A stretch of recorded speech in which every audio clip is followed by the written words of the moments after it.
Hello beautiful people. Welcome to the Fiction Moon. In today's episode, we explore, what if Harry was adopted by the Vampire Empress of Europe and returned to Hogwarts as the most feared immortal in history? Hit like, subscribe, and join our community of story lovers. Let's begin. Chapter 1, The Wrong Hands. The village of Godric's Hollow was burning. Not all of it, just one house at the end of a lane that nobody would remember clearly come morning, as if the night itself was already working to blur the edges of what had happened here. Smoke curled up into an October sky so cold and clear that the stars looked sharp enough to cut. An owl sat on a garden wall 3 houses down and watched with round, patient eyes, because owls in the wizarding world understood that some nights were different from others, and this was the most different night in a generation. Inside the wreckage of the Potter house, beneath a collapsed beam and a scatter of plaster dust, a baby was crying. Not screaming, crying. There was a difference, and the woman who dropped from the sky like a stone falling upward heard it immediately. She landed without sound in the garden, her coat settling around her like the wings of something vast folding back into stillness, and she stood for one long moment with her head tilted, reading the air the way a sommelier reads a glass: depth, weight, age, what was underneath. What she tasted stopped her cold. Death magic. Raw and rebounded and so thoroughly turned inside out that it had become something else entirely, something that had no name because it had never happened before. She had been alive for 941 years and she had felt death magic in every configuration the world had managed to produce, and she had never felt this. Interesting, said Seraphine Valdris, Empress of the European courts, sovereign of the Knight Council, the woman that 3 sitting kings had begged and 2 had threatened and none had successfully controlled, and she walked into the ruined house. The ceiling of the upper floor had partially given way. She stepped over rubble without looking at it, following the crying up the stairs and through a doorway whose door had been blown entirely off its hinges.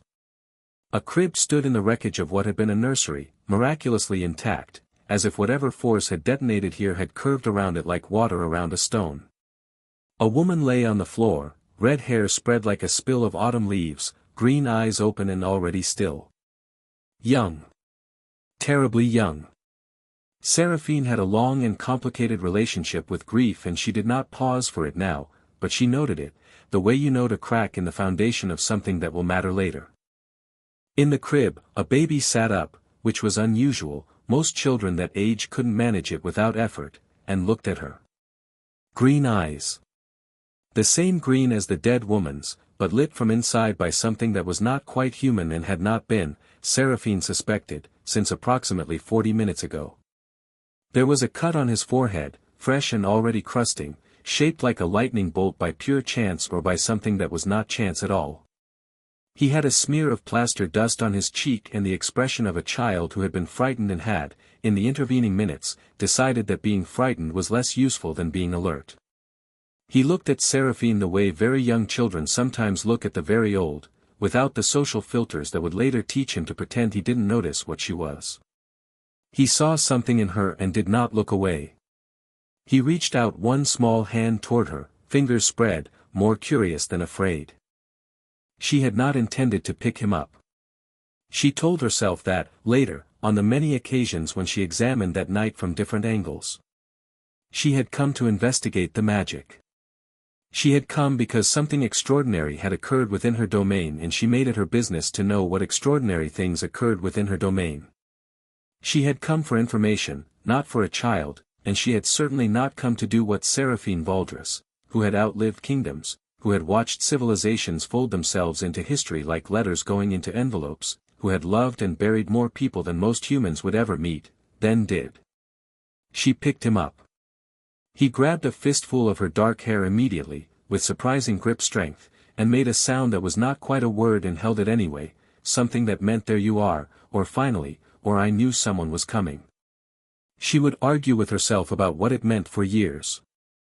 She held him at arm's length for a moment, looking at him the way she might look at an artifact whose provenance she hadn't yet established, and he looked back with those 2 green eyes and a patience that was frankly unsettling in an infant, and something shifted in Seraphine's chest that she had thought was fully calcified.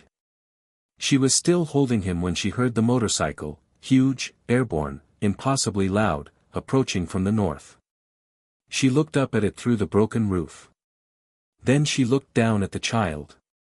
Then she was gone, and the garden was empty, and when Hagrid descended 20 minutes later into the ruin of the Potter house, he found a dead woman, a dead man in the hallway, a destroyed home, and no baby, and the crisis that followed, Dumbledore's pale, controlled fury, Sirius Black's howling grief, the Ministry's frantic scramble to reconstruct the night's events, produced an answer that was, in every important particular, wrong. They decided Harry Potter had died in the blast. They were wrong, but it would be 11 years before anyone who mattered knew it. The first thing Seraphine did, because she was practical above almost all other qualities, was arrange for a feeding. Harry was hungry. Babies were hungry with a frequency and urgency that Seraphine found both inconvenient and, against her will, endearing. The court at Vienna, her primary residence, a palace that officially didn't exist on any Austrian government registry, had not housed a human infant in several centuries, and the first 2 hours of Harry's presence there were characterized by a series of rapid adaptations from a household staff who were, to their enormous credit, entirely unflappable. Seraphine's seneschal, a vampire named Edvard who had been managing her affairs since the 14th century, produced milk, a blanket, and a dry observation about the nature of unexpected acquisitions without any detectable change in his expression. He stays, Seraphine said, because she was someone who made decisions like she breathed, completely, without hesitation, and without explaining herself to anyone. Edvard looked at the child, who had stopped crying and was now engaged in a very serious examination of Seraphine's ring, a black opal the size of a large grape that had once belonged to an emperor who deeply regretted having given it, and said, "As you say, Empress. Find out who he is," she said. Everything.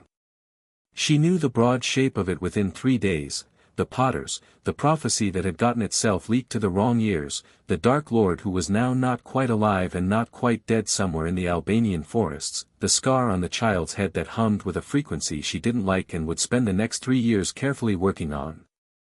The wizarding world thought Harry Potter was dead. Seraphine saw no immediate reason to correct that impression. She named him. He already had a name, of course, but she added to it, because that was the way of her courts.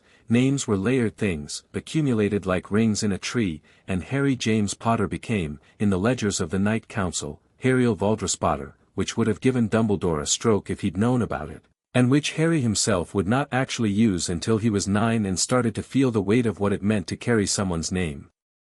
He was an unusual child from the beginning. This surprised no one in the court. They had all felt what Seraphine felt when she stood in that ruined nursery, but the specifics were still striking. He absorbed things. Not learned them in the labored, sequential way of ordinary children, but absorbed them, like water into dry stone. He was speaking in full sentences at 18 months. He was reading at 3, and not children's books. He'd found his way into Seraphine's library, which occupied 3 full wings of the palace and included texts that had been banned, burned, lost, or written in languages that no living human spoke, and he moved through it with the calm purposefulness of someone returning somewhere familiar. He also had magic that did not behave the way magic was supposed to behave. All magical children had accidental bursts, fear or anger or joy manifesting as something uncontrolled and usually minor. Harry's bursts were not minor. At 4, he'd accidentally frozen every piece of glass in the East Wing when Edvard told him Seraphine was going to be away for 2 weeks. The ice had been perfectly structured, geometric, beautiful, complex in a way that adult deliberate ice magic rarely achieved. At 5, he'd healed a broken finger within about 30 seconds by looking at it with the expression of someone who found the situation personally offensive. At 6, he'd responded to a vampire courtier who'd thought it would be amusing to startle the human child by, and this was the part that had made Seraphine genuinely proud and also a little alarmed, reaching out with something that wasn't a spell and wasn't a ward and wasn't anything with a name, and holding the vampire completely still for 8 minutes, during which the courtier, who was 300 years old and had survived the Black Plague, made no sound and moved no muscle and sweated, which vampires did not technically do. That was excessive, Seraphine told Harry afterward. He'd looked up at her with the 4-year-old's version of his mother's eyes, already unnerving in their steadiness, and said, "He shouldn't have tried to scare me." "He shouldn't have," she agreed. "But 8 minutes is a long time." He'd considered this.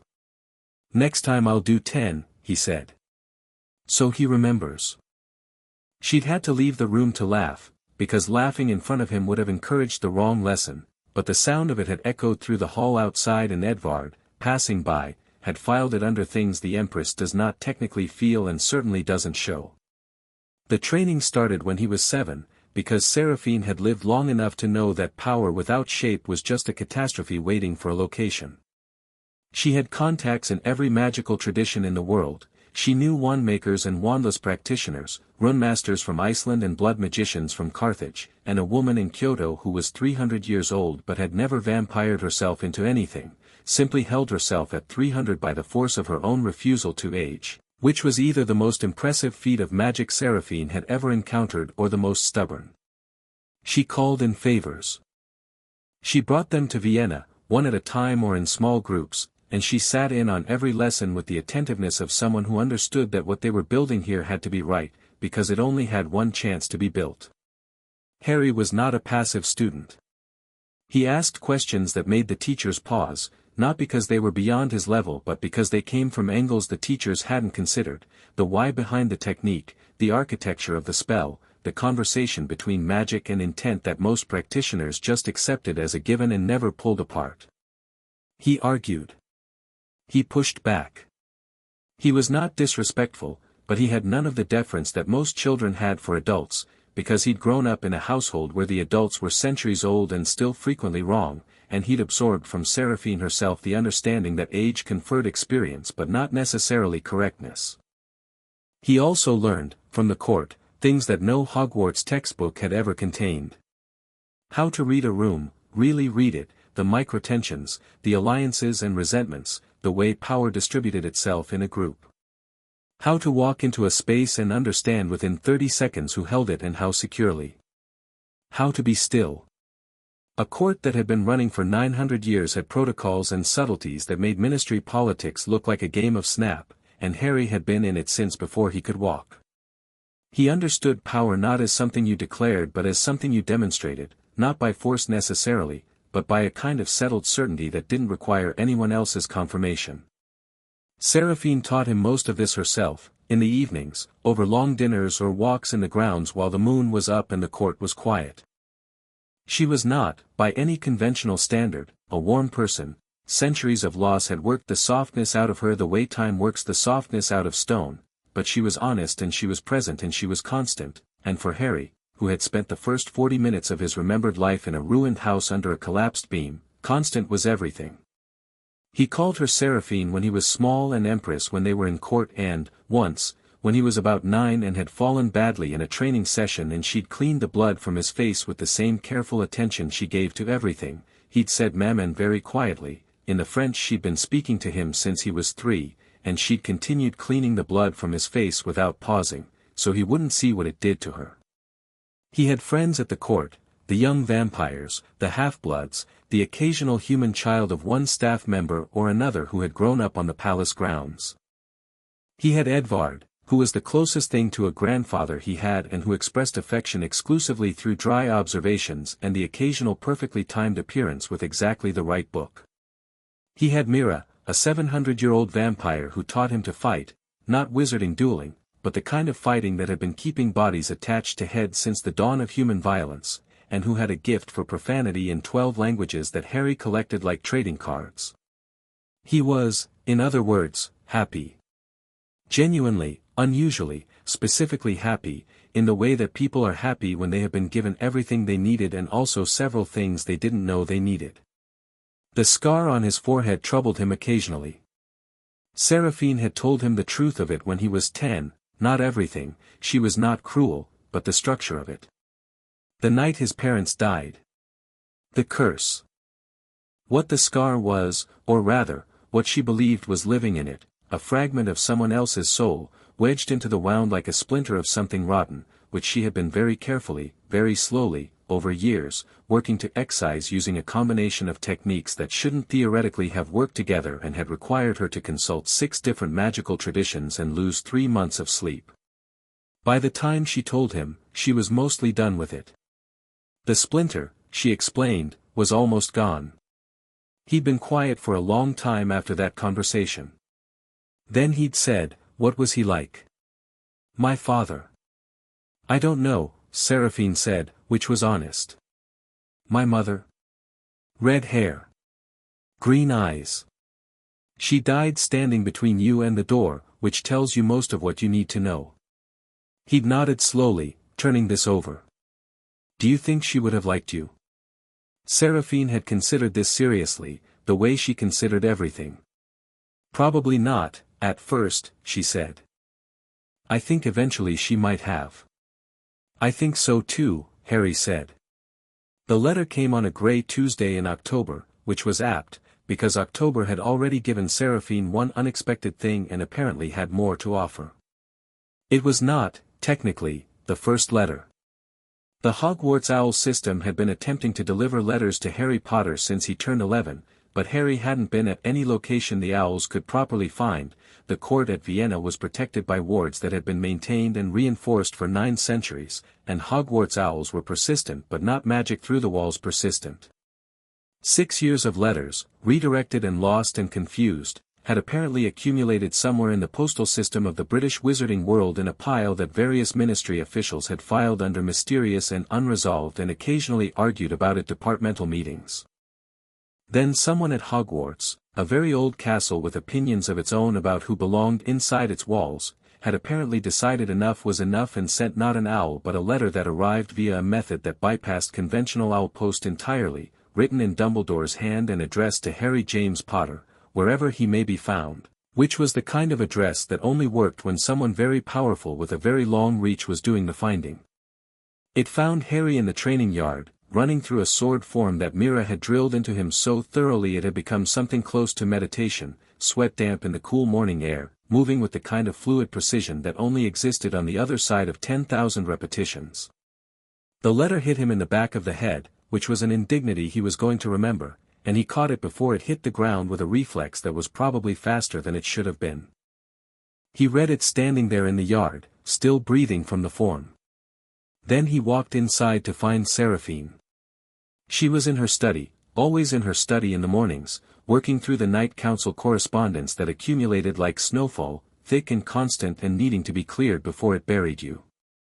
She looked up when he came in, read his face with the speed of long practice, and held out her hand for the letter. He gave it to her. She read it. She set it on the desk. The silence lasted long enough to be a statement. "You've known this was coming," Harry said. He wasn't accusing her, he was just naming the thing between them, the way he always preferred to name things. "I knew it was possible," she said. "The castle knows what it's owed. I'd hoped it would take longer to find you." "Why?" She looked at him for a moment, 17 years old, dark-haired, wearing her ring on his right hand because she'd given it to him on his last birthday and he'd put it on and not taken it off since, those green eyes that were his mother's and something older now too, something that came from years of being around things that measured time in centuries. A child she hadn't planned for. A person she hadn't expected to matter to her like this. "Because once you go," she said, "the wizarding world will know you're alive. And then things will become complicated." "Complicated," he repeated, with the tone of someone who had been managing court intrigue since he was old enough to understand the concept and was not particularly frightened of complicated. "There is a Dark Lord rebuilding himself in the east," Seraphine said. "There is a prophecy that names you. There is a man in Scotland who has been playing chess with the lives of people around him for 60 years, and in his game, you were always meant to be a piece." Harry's expression didn't shift, exactly. It just settled into something still and very clear, the way water settles after you stop disturbing it. "And what do you think I am?" She picked up the letter. "Read it once more." Set it back down. "I think," she said, "that you are my son, in the ways that count." And I think the wizarding world has not the first idea what they're about to let through their door. She looked at him directly.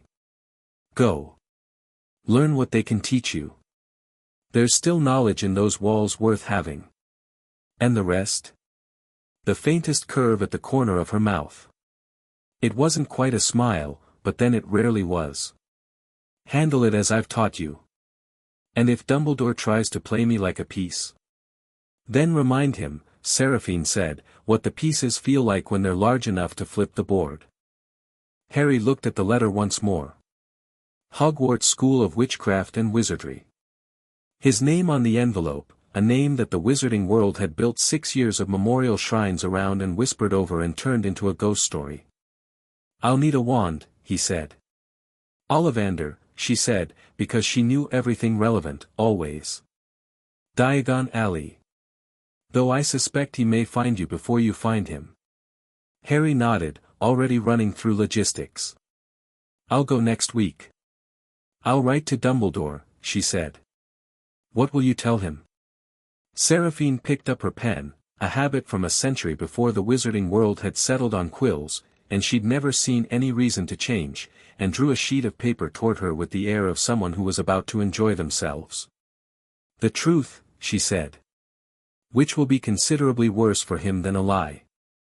Albus Dumbledore received the letter on a Wednesday morning, between his second cup of tea and a meeting with the Board of Governors, and when he finished reading it he sat very still for a moment in a way that made Fawkes, on his perch, tilt his head and make a soft, questioning sound. The letter was 3 paragraphs. Short, for something that dismantled 6 years of assumptions about the world. Harry Potter is alive and in good health. He has been in my care since the night of October 31st, 1981. He is currently 17 years of age. He will attend Hogwarts beginning with the autumn term. I trust you will find accommodation for a student of unusual circumstances and rather more advanced preparation than your standard intake. I am aware of the prophecy. I am aware of Tom Riddle's current condition. I am aware of your plans. I encourage you to consider, as you prepare to meet Harry, that the boy you have been planning for no longer exists. What does exist is considerably more interesting, and considerably less manageable. He knows who he is. He knows what he is. He knows what you intended for him. I mention this not as a threat, but as a practical consideration. He responds poorly to being handled, and I have spent 17 years teaching him to recognize it immediately. He will come to Hogwarts because he chooses to. I suggest you remember that distinction. Seraphine Valdris, there was no title. She didn't need one. Everyone who mattered knew who Seraphine Valdris was, and everyone who mattered also knew that the Knight Council existed in a diplomatic category somewhere between sovereign nation and force of nature, and that the Empress did not write letters when she could simply wait for the situation to resolve itself, which meant that when she did write, she meant every word. Dumbledore read the letter 3 times. He thought about Harry Potter, the version of Harry Potter he'd imagined, the one he'd placed with the Dursleys to keep him hidden and ordinary and, yes, manageable, the one who was supposed to come to Hogwarts at 11 wide-eyed and grateful and understanding nothing. He thought about that boy and then he looked at the phrase considerably less manageable and he did something he rarely did with uncomfortable information. He sat with it. Then he called McGonagall in and told her to prepare a room, because Harry Potter was coming to Hogwarts, and then he sat back down at his desk and stared at the middle distance for a long time, thinking about chess and about the nature of pieces and about what it meant when someone else had been teaching your most important player to play. Ollivander's was exactly as strange as Harry had expected. Every description in every book he'd read about it had conveyed the peculiar compressed weight of the place, the sense of something ancient and attentive in the air, the smell of wood and something that was not quite magic but was what magic left behind when it had been contained somewhere long enough. The shelves went up further than the ceiling should have allowed. The dust was architectural. Ollivander himself appeared from somewhere in the back before the door had fully closed, moving with the gliding, slightly unsettling efficiency of a man who had spent decades in a small shop with very particular spatial arrangements. He was older than Harry had expected, white-haired and silver-eyed, and those silver eyes landed on Harry with an impact that was almost physical. Then they dropped to the scar. Then they came back up.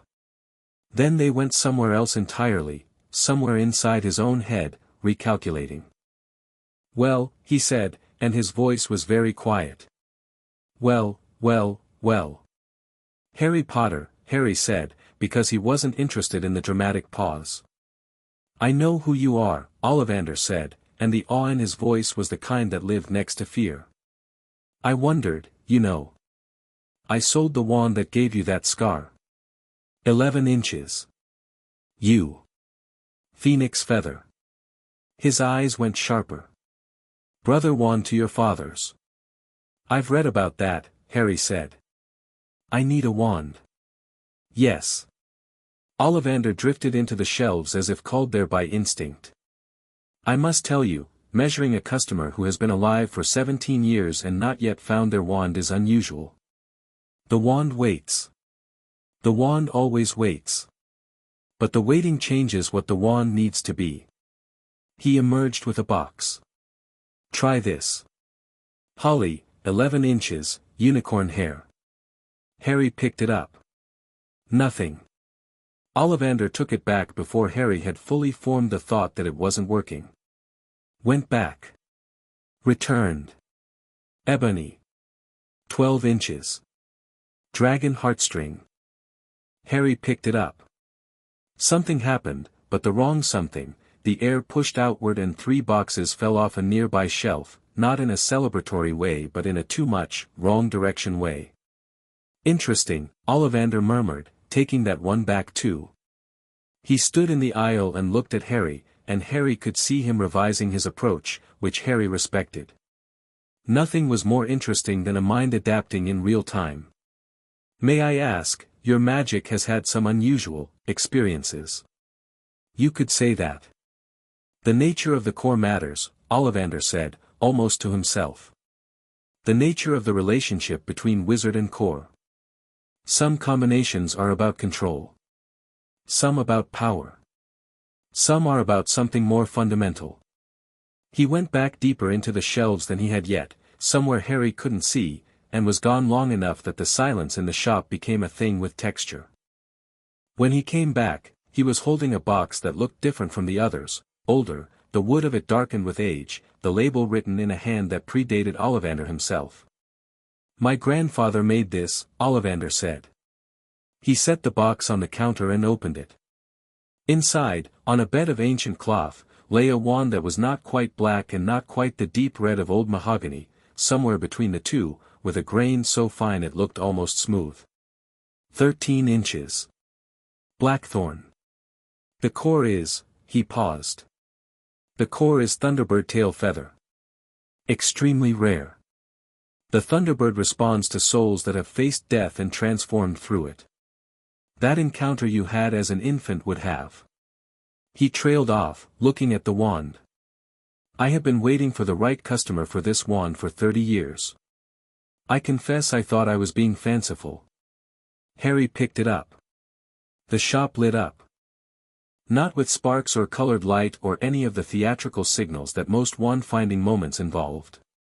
The light that came was something quieter and more absolute, a deep, resonant warmth that started in Harry's hand and traveled, unhurried, through the rest of him like a current finding its path, like water moving downhill, like something that had been waiting to happen settling finally into the shape it was always supposed to take.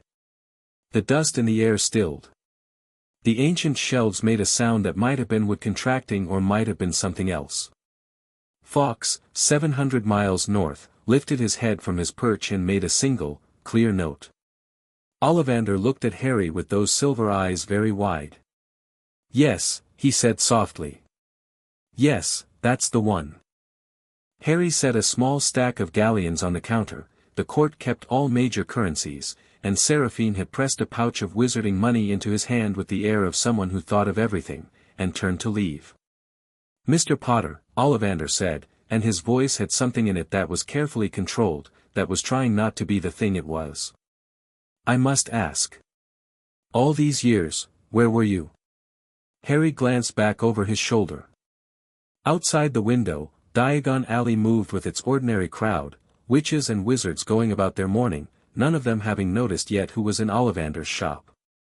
Somewhere better, Harry said, and walked out into the alley, and behind him Garrick Ollivander sat down heavily on his stool and stared at the empty counter and thought about Thunderbirds and what it meant to face death and survive it changed. The Hogwarts Express left from King's Cross on the 1st of September, which Seraphine had told him, and Harry took the train because he thought it would be useful to see how people moved through the world in groups, to watch the social architecture of a school he'd never attended assembling itself in miniature on a red train running through the English countryside. He was right that it was useful. He had a compartment to himself, which was partly because the news had somehow, in the particular osmosis that rumors move through in magical communities, spread ahead of him, and the knowledge that Harry Potter was alive and on the train had distributed itself through the student population with the speed and thoroughness of a virus. He could feel them looking as they passed, door cracking open a careful inch, eyes at the gap, the whispers that thought themselves quieter than they were. He let them look. He'd read all the Hogwarts textbooks Seraphine had acquired. He'd read Hogwarts, a history twice, once at 12 and once at 16 when he had more context for it. He knew the broad facts of who would be here, the Weasleys, Neville Longbottom, the Malfoys, Dumbledore, McGonagall, Snape. He knew about the Philosopher's Stone in the third-floor corridor, because Seraphine kept thorough files on Nicholas Flamel and his business, and he knew about Quirinus Quirrell, because the Night Council had felt Voldemort's shade moving back into Britain and had tracked it as a matter of routine, and Quirrell had not been subtle. He knew quite a lot. He sat in his compartment and watched the countryside move past the window and felt the particular kind of calm that came not from having no concerns but from having decided what to do about all of them. The door slid open at some point in the journey's middle, and a girl came in with a cat under one arm and a book under the other and the expression of someone who had run out of empty compartments and was managing her disappointment through sheer pragmatism. She looked at Harry. She looked at the scar. She looked back at Harry with eyes that were doing the same kind of rapid recalibration that Ollivander's had done, except where Ollivander's recalibration had been about wonder, this one was something sharper, curiosity with rigor behind it, like a hypothesis forming. "All the other compartments are full," she said. "I hope you don't mind." "I don't," he said. She sat down. Opened her book. The cat settled on her lap with the self-possession of a creature that had never been uncertain about its right to be anywhere. A minute passed. "You're not what I expected," she said, to the book. "What did you expect? Honestly?" She looked up. "I've read everything written about you. Which isn't much, and most of it contradicts itself, and the Wizarding Wireless has been absolutely unhinged since last week. I expected someone who looked more." She considered. Alarmed. About being on a train? About any of it? A pause. "I'm Hermione Granger." "I know," he said, and because she blinked at that, he added, "I've done my research too." "What research?" "There's nothing written about me. Top marks across every test the Ministry runs for pre-Hogwarts assessment," Harry said. "Letters to 3 different publishers before the age of 14 asking for clarifications on logical inconsistencies in their textbooks, 2 of which actually responded. And a cat named Crookshanks who is at least part Kneazle, which is unusual for someone who is Muggle-born and didn't have access to the Wizarding Worlds. How do you know his name?" she said, sitting up straighter. "He's somewhat famous among people who study magical creatures. Kneazle hybrids retain a certain resonance." Harry looked at the cat, who looked back at him with flat, ancient intelligence. "He's been watching me since you sat down." Hermione looked at Crookshanks, then at Harry, then back at Crookshanks, who had the particular stillness of a creature that was actively assessing something and hadn't finished yet. "He doesn't usually like strangers," she said. "I'm not entirely strange to him," Harry said. "I've spent a lot of time around non-human things." She absorbed this. She was, he noticed, very good at absorbing things without panicking. Information landed on her and she integrated it and moved forward. He found that refreshing in a way he hadn't anticipated. "The vampires," she said. "The Empress. That's where you've been." "Yes." She looked like she had 17 questions lined up and was trying to decide which one had the best chance of getting an honest answer. What was it like? Good, he said, and meant it completely. She looked at him for another moment. Then she went back to her book, but the quality of the silence had changed. It was the silence of two people who had mutually decided that the other was worth further investigation, which was, in its way, the beginning of most important things. The train ran on through the English dark, and outside the window the stars came out one at a time, and Scotland drew closer with each turning mile, and in a castle on a loch that had stood for 1,000 years, the ancient wards tasted something coming and shivered all the way down to their stones. It was raining when the boats crossed the loch, which Harry thought was perfect, actually. The castle against the storm sky was something that warranted rain. It was a building that had earned its weather, that looked like it had been grown rather than built, that sat in the landscape the way something inevitable sits, and even from this angle, even before he'd set foot inside, Harry felt the particular quality of its awareness. Old places with old magic had a sensation to them, a kind of pressure and recognition, and Hogwarts' version of it was different from Vienne's, younger, more earnest, more chaotic, but the fundamental quality was the same. The castle knew he was here. He could feel it feeling him back. Inside, the entrance hall was exactly as large as he'd imagined, because Seraphine had a book of architectural studies of Hogwarts that was more detailed than anything the wizarding public had access to, written in 1834 by a surveyor who had bribed his way past the wards and gotten 3 pages in before the castle evicted him, but not before he'd drawn everything he could see in remarkable detail. The ghosts were real and immediately interested. Harry had grown up around the long dead and felt none of the instinctive unease most living people felt, and he looked at them with the easy familiarity of someone for whom the dead were just another category of person, which disconcerted them, which pleased him slightly. McGonagall met the first years at the door, and she stopped when she saw Harry at the back of the cluster, stopped with the kind of controlled precision of someone who had known this moment was coming and had prepared for it and was discovering that preparation only helped so much. She was a woman who kept a great deal on the inside, which Harry appreciated, and she looked at him with eyes that were doing several things simultaneously: recognition, grief, reassessment, and the beginning of something that might become respect. "Mr. Potter," she said, and her voice was level. "I'm Professor McGonagall. We've made separate arrangements for the headmaster would like to. I'll be sorted with the first years," Harry said. Pleasantly, but clearly. McGonagall blinked.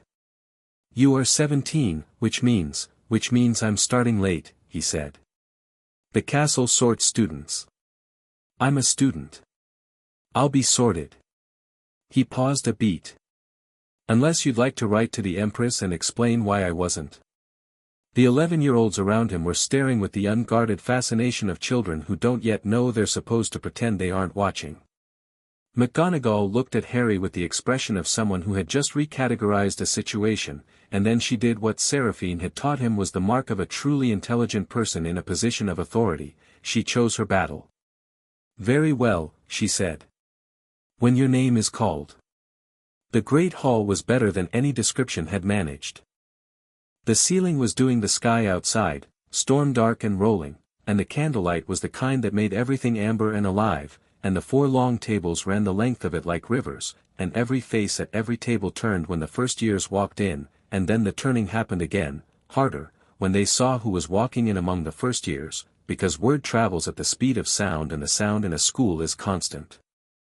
Harry walked to the front and stood with the 11-year-olds and felt the weight of 1,500 eyes and did not perform for them in either direction. He didn't shrink or preen, he just stood there, grounded and easy in the way of someone who had long ago stopped needing the external world to confirm how they occupied space. The sorting hat was placed on his head. The hat was silent for a moment. Then it said, in the interior of his mind, in a voice that was dry and ancient and touched with something like surprise, "Well, I haven't felt anything like this in some time." Take your time, Harry thought back. Brave, certainly.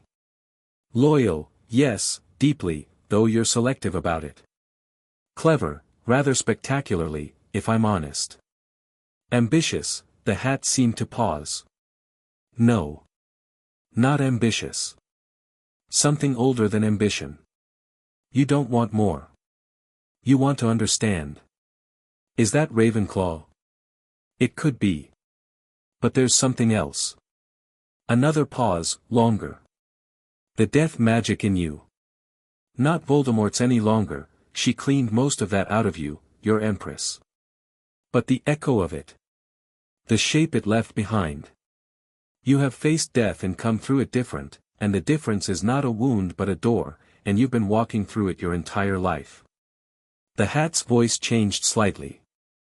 Do you know what you are, child? I have some theories, Harry said. Then you'll fit well enough anywhere. But there's one place where what you are matters most. One house that needs to understand, right now, that power and courage are not the same thing, and that real courage is quiet and certain and does not need to be seen to exist. Gryffindor. The hat shouted the last word aloud. The Gryffindor table erupted. The rest of the hall was less about erupting and more about the particular stunned energy of people who are watching something that they understand, in some pre-articulate way, is going to change things. Harry took the hat off, handed it back to McGonagall, who had the expression of someone who was privately relieved, and walked to the Gryffindor table. He sat down. The table's noise settled around him like water finding its level. A red-headed boy across the table, one of the Weasleys, Harry knew the genealogy, this one was Ron, stared at him openly. Hermione, who had been sorted 3 names before him, met his eyes from down the table and raised an eyebrow the fraction of an inch that meant I told you this would be interesting. Harry reached for a bread roll and the feast appeared and the night moved forward, and up at the high table Albus Dumbledore watched him over half-moon spectacles with the expression of a man who was making very careful revisions to very important plans, and across the hall Professor Quirrell's turban twitched once, sharply, as though something inside it had felt a presence it recognized and was trying, very hard, to decide how worried to be. The storm moved on outside and the stars came out over Scotland and the castle settled its foundations with the contentment of something ancient that had been waiting a long time for exactly this, and Harry Potter, Hariel Valdris Potter, the Empress's heir, the boy who had lived in ways the prophecy hadn't accounted for, ate his dinner and listened and began to learn the specific geography of the place where everything was going to happen. He was ready. He had been ready for years. Chapter 2, Arrival. The morning after the sorting, Hogwarts woke up to Harry Potter at breakfast. This sounds simple. It was not simple. The Great Hall had a rhythm to mornings, the gradual filling of tables, the arrival of owls through the high windows, the slow ignition of noise as sleep wore off and people remembered they had opinions. It was a system that had been running the same way for 1,000 years, more or less, and it was good at absorbing new variables. It was not good at absorbing Harry.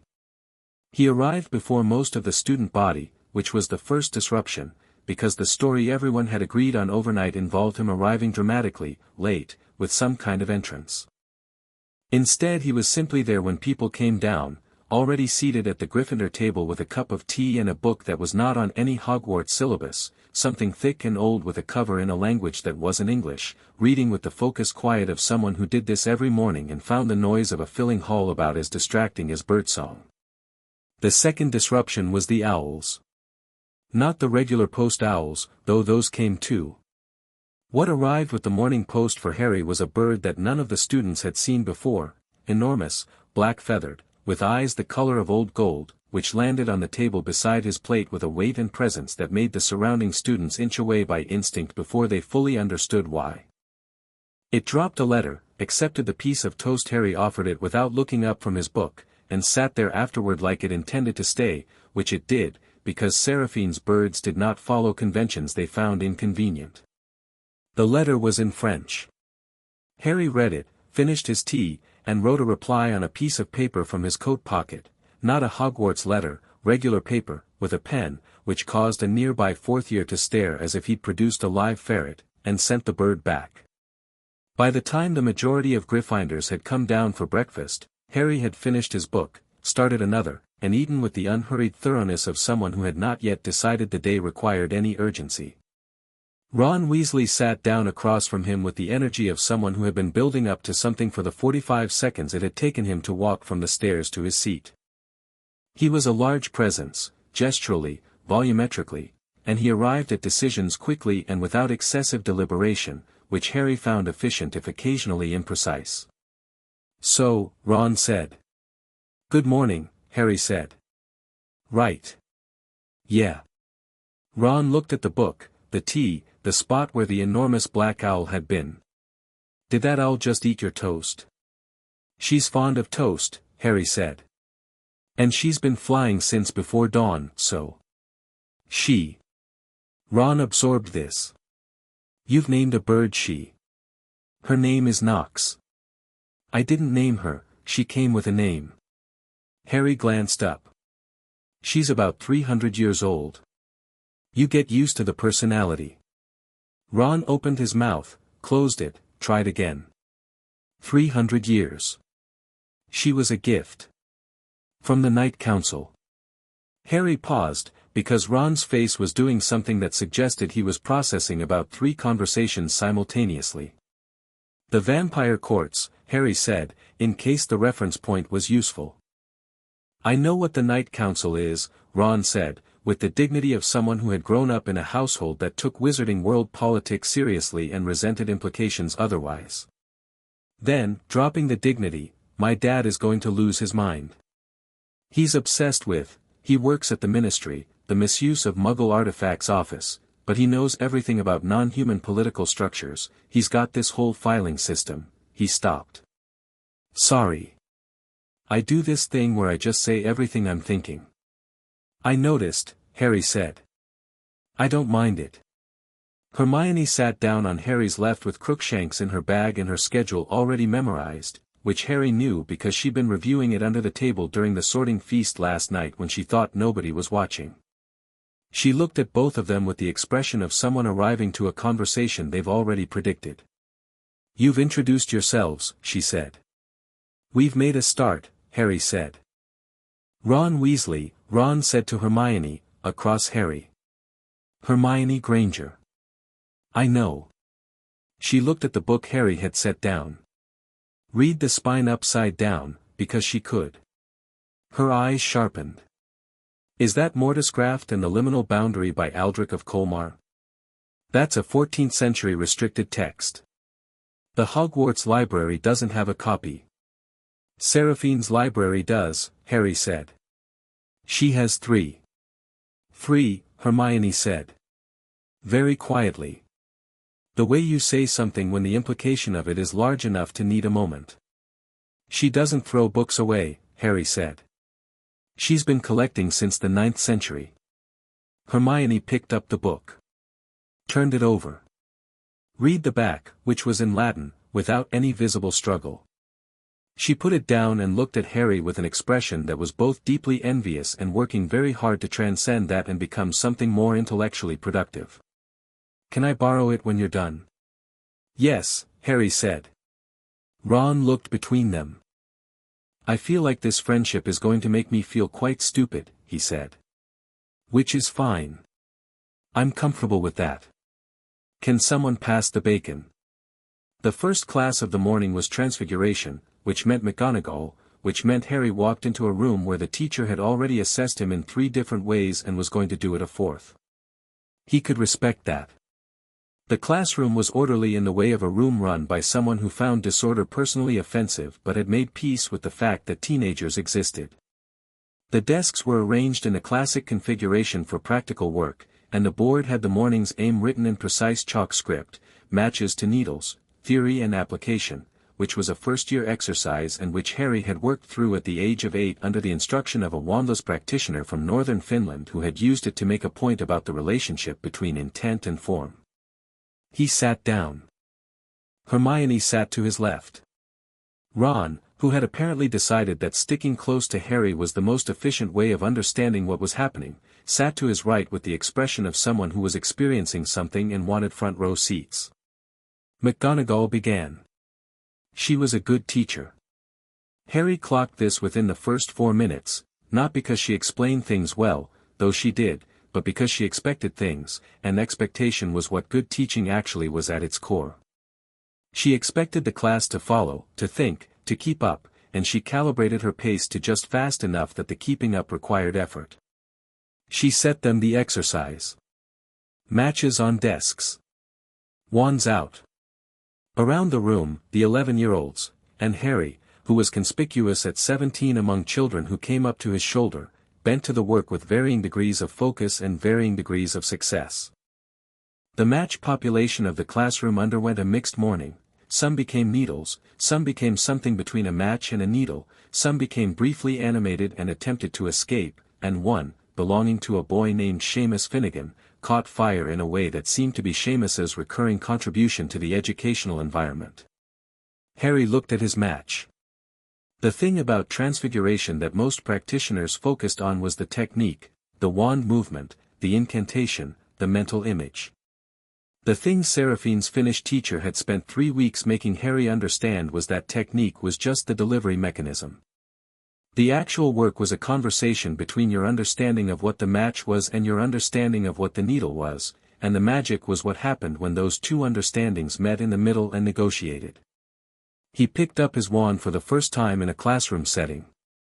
The blackthorn was warm in his hand and he felt it settle in the way it had in Ollivander's shop, finding its alignment. He looked at the match, thought needle, not the word, not the image, the actual needleness of a needle, its purpose and form and the logic of its making, and the match became a needle, perfectly formed, without any of the intermediate stages that usually marked an in-progress transfiguration. He set it down. Picked up Hermione's match without asking, because he'd noticed she was approaching the technique the way she approached most things, correctly but perhaps too consciously, overseeing the magic rather than participating in it. Handed it back to her. Said, quietly, "Stop watching yourself do it. Just want the needle." She looked at him. Looked at her match. Did something with her expression that was the visible sign of an intellectual letting go of a habit, which was harder than anything physical, and pointed her wand and the match became a needle in one clean movement. She stared at it. Then at Harry. "That's what I was doing wrong." "You were thinking about thinking," he said. "That's." She picked up the needle. "That's actually," Hermione, McGonagall said from the front, and they both looked up to find her standing at the end of their row, looking at Harry's needle, which she'd noticed, which Harry had expected her to notice, because she noticed everything, with the expression of a woman who was revising something. "Can you repeat that for me? The advice you gave Miss Granger." "Transfiguration is a conversation," Harry said. "Not a command. If you're overseeing the process, you're talking over it." McGonagall looked at him for a long moment.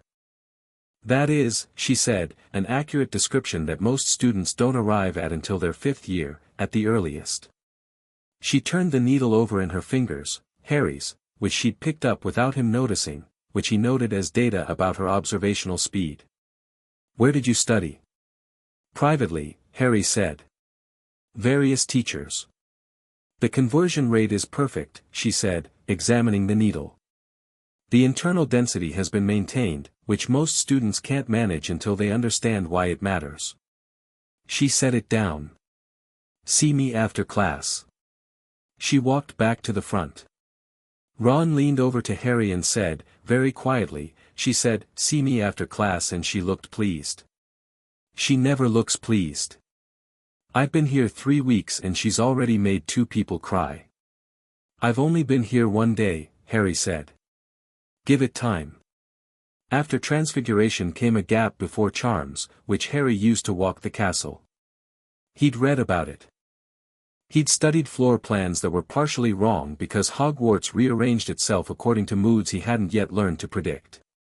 But reading about something and being inside it were different experiences, and he wanted to understand the building in the way you understood a person, by moving through it without agenda and letting it show you what it wanted to show.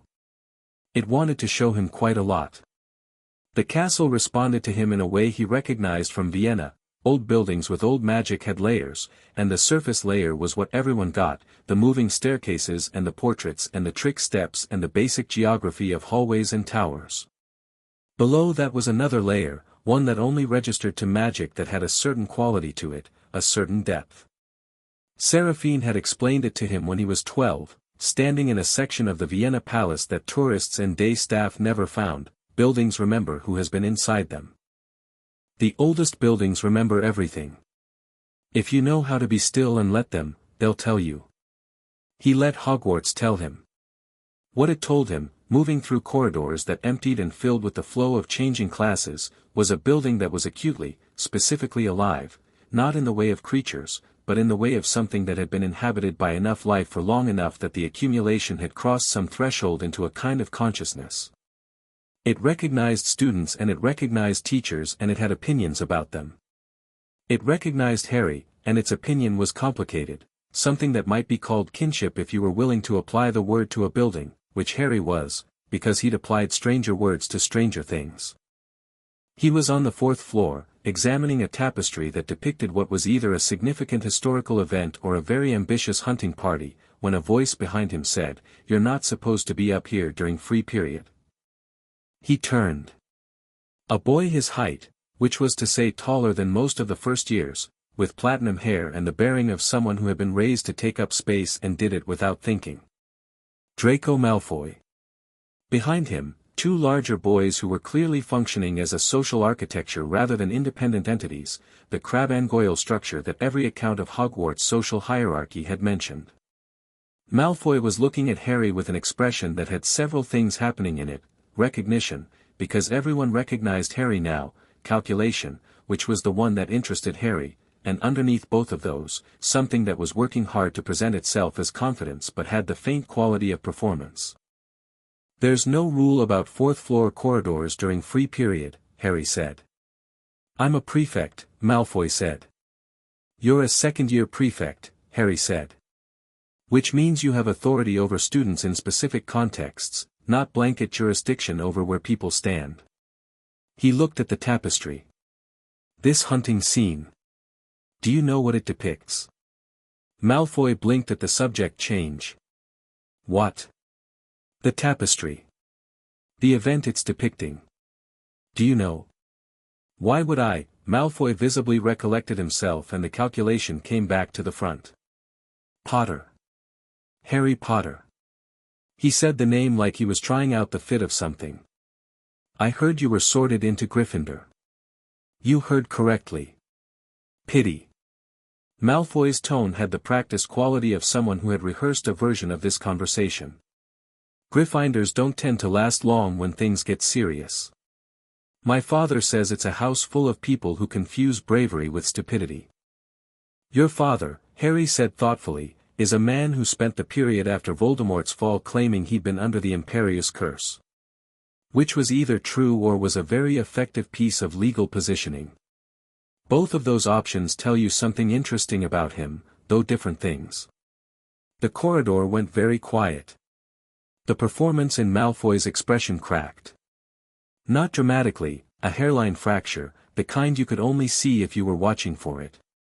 He'd come here with a script, Harry could see the outline of it, and the script involved someone who would respond to the Malfoy name and the Malfoy bearing with the social deference that both were accustomed to generating, and Harry's response was so far outside that script that Malfoy was still trying to find the place where he'd misread the room.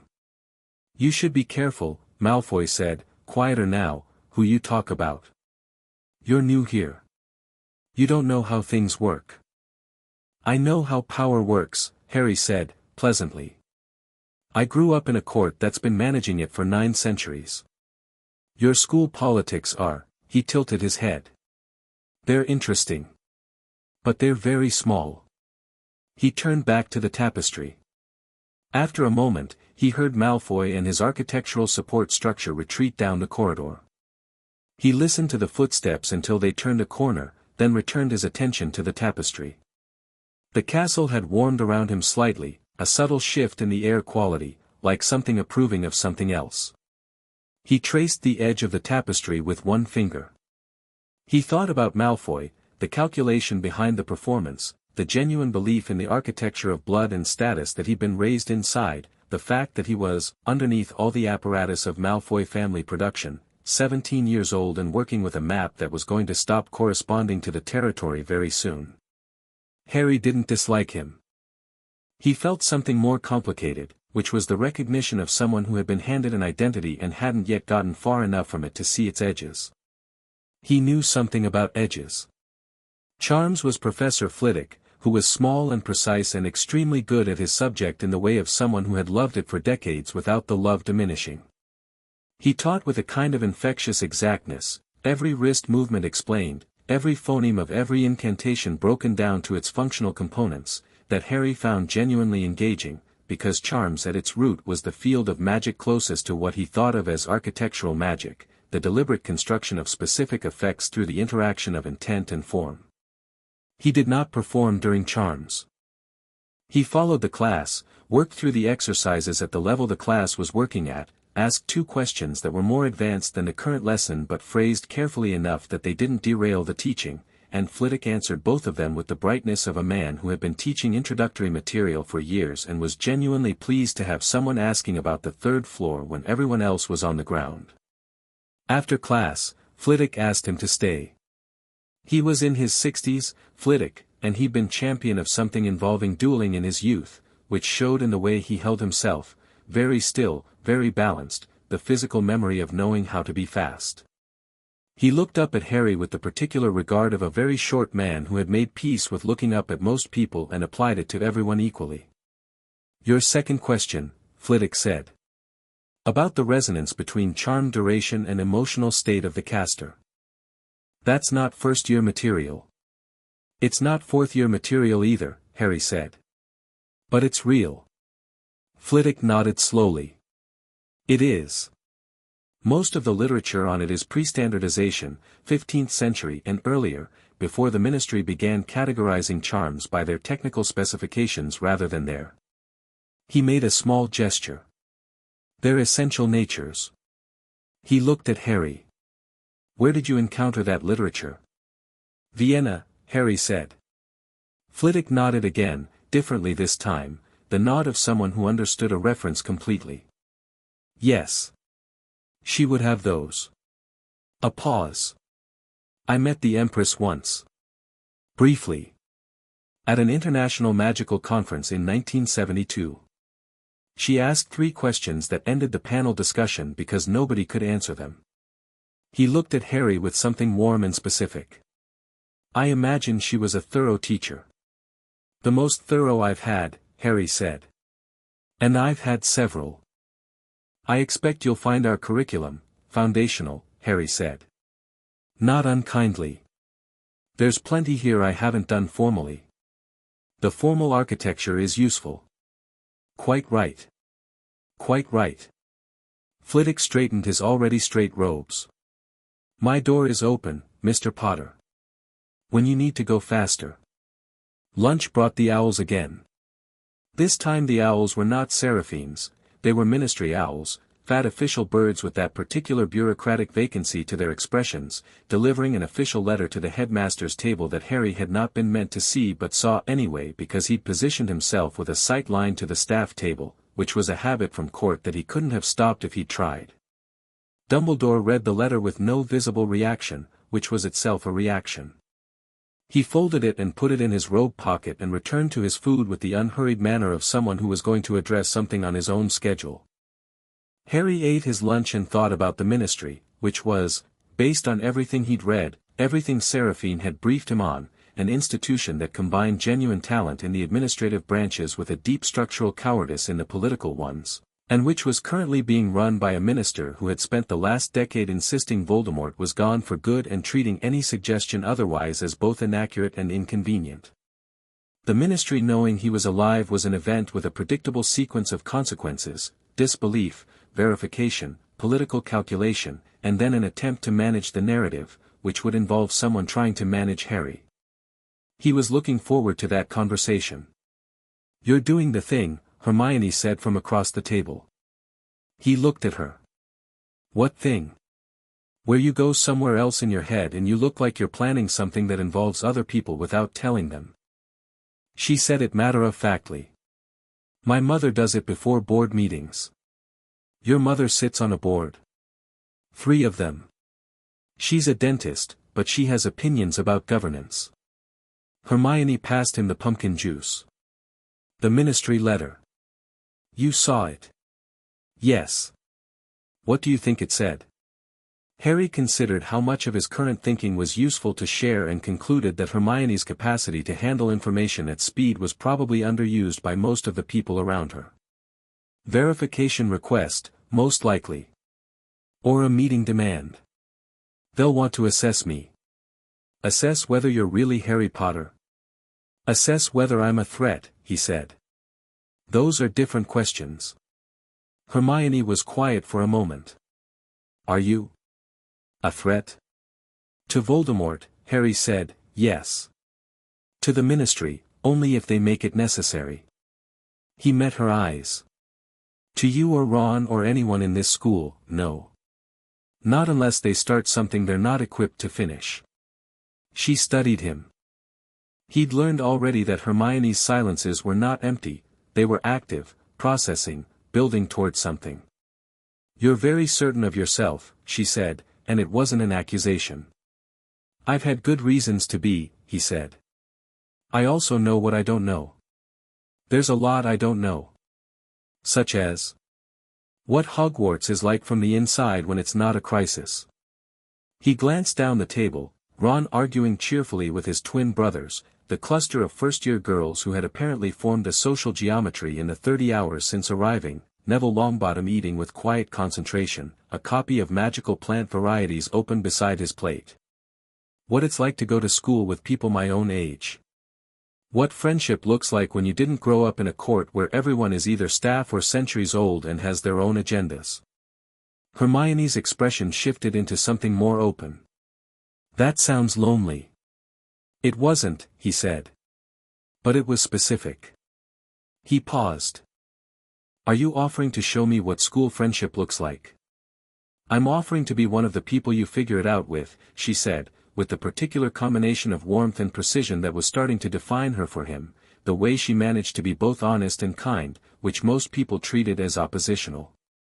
Ron's already decided he likes you, which mostly means he'll argue with you about Quidditch and tell you everything he's thinking without filtering. I've noticed. And I'll probably argue with you about the academic material and also tell you everything I'm thinking without filtering, she said. Just with more citation.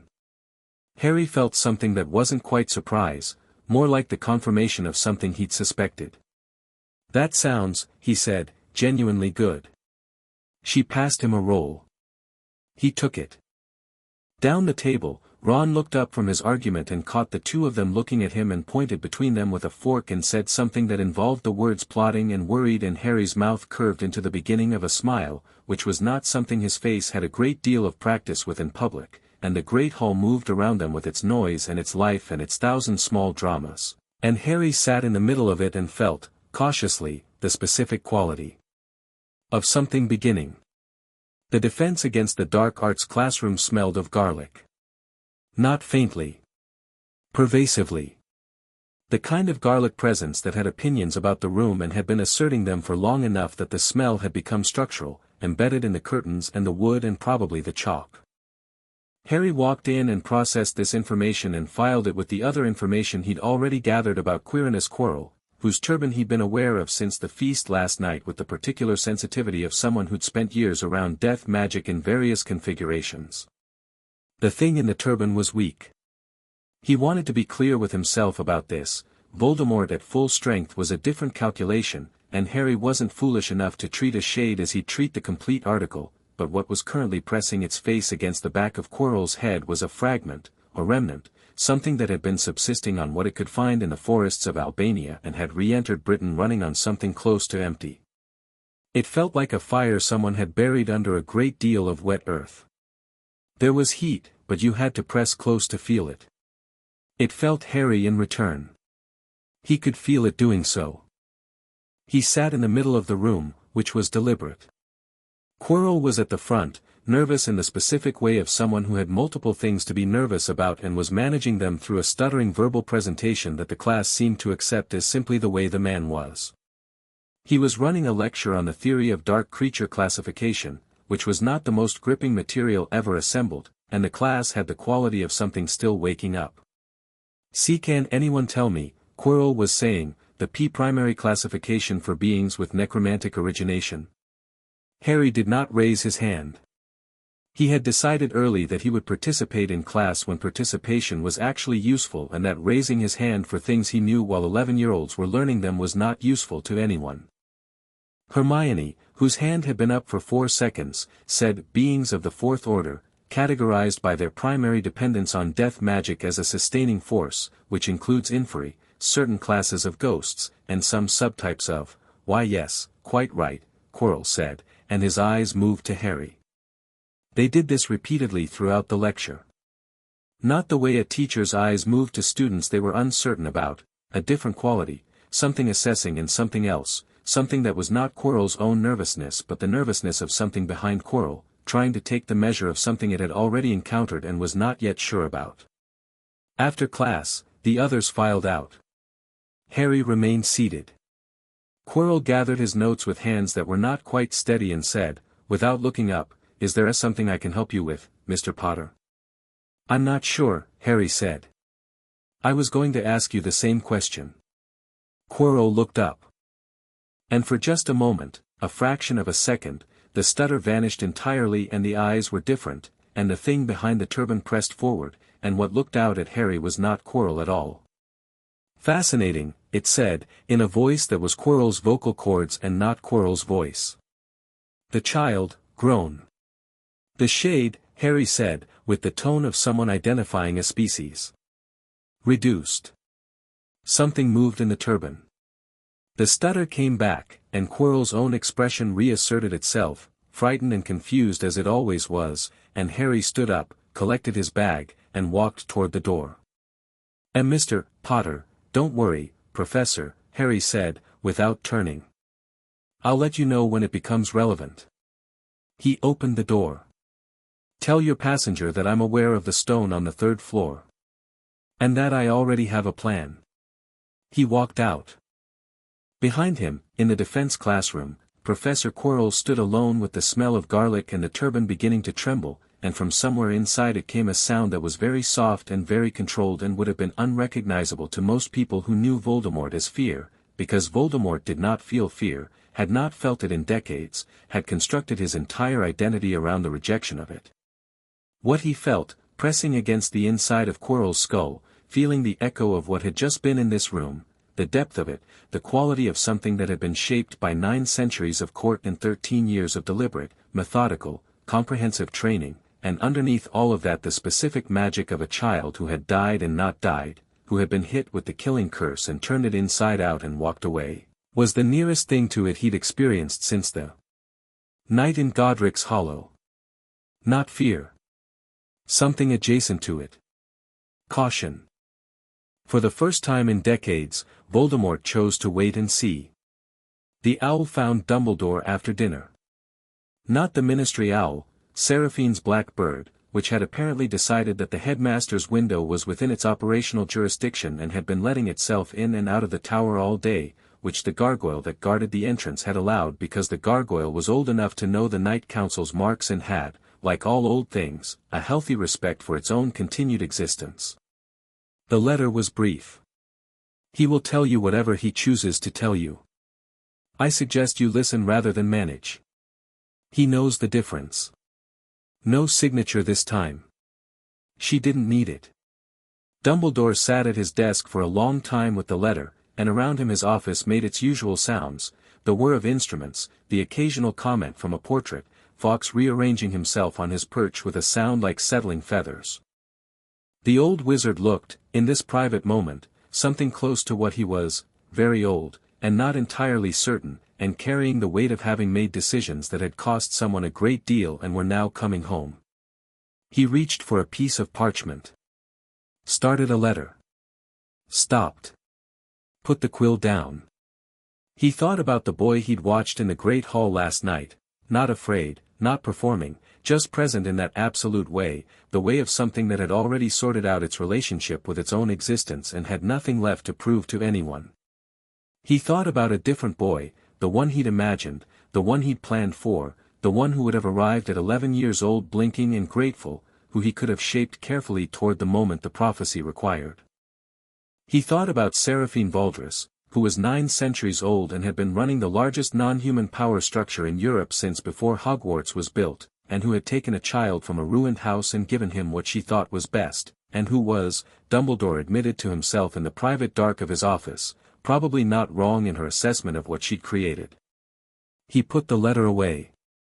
He went to the window and looked out at the loch, which was dark and moving slightly in a night wind, and at the castle around him, which was very alive and currently in the process of deciding, in the way that only ancient things decide things, slowly, fundamentally, without discussion, what it thought about its newest student. "Well, Fawkes," he said. Fawkes made a sound that was not quite "I told you so" and not quite "what did you expect" but contained elements of both. "Yes," Dumbledore said. "I rather think you're right." Harry was in the Gryffindor common room when the fire went low and the noise of the evening finally died down, and it was just him and the embers and the sound of the castle breathing around him, which it did, he was almost certain of it, a slow and deep respiration like something very large sleeping. He sat with his knees up and his back against the chair and the blackthorn wand balanced across his knee and thought about everything he'd seen today. The castle. The teachers. Quirrell's turban and what was in it. Hermione's quickness.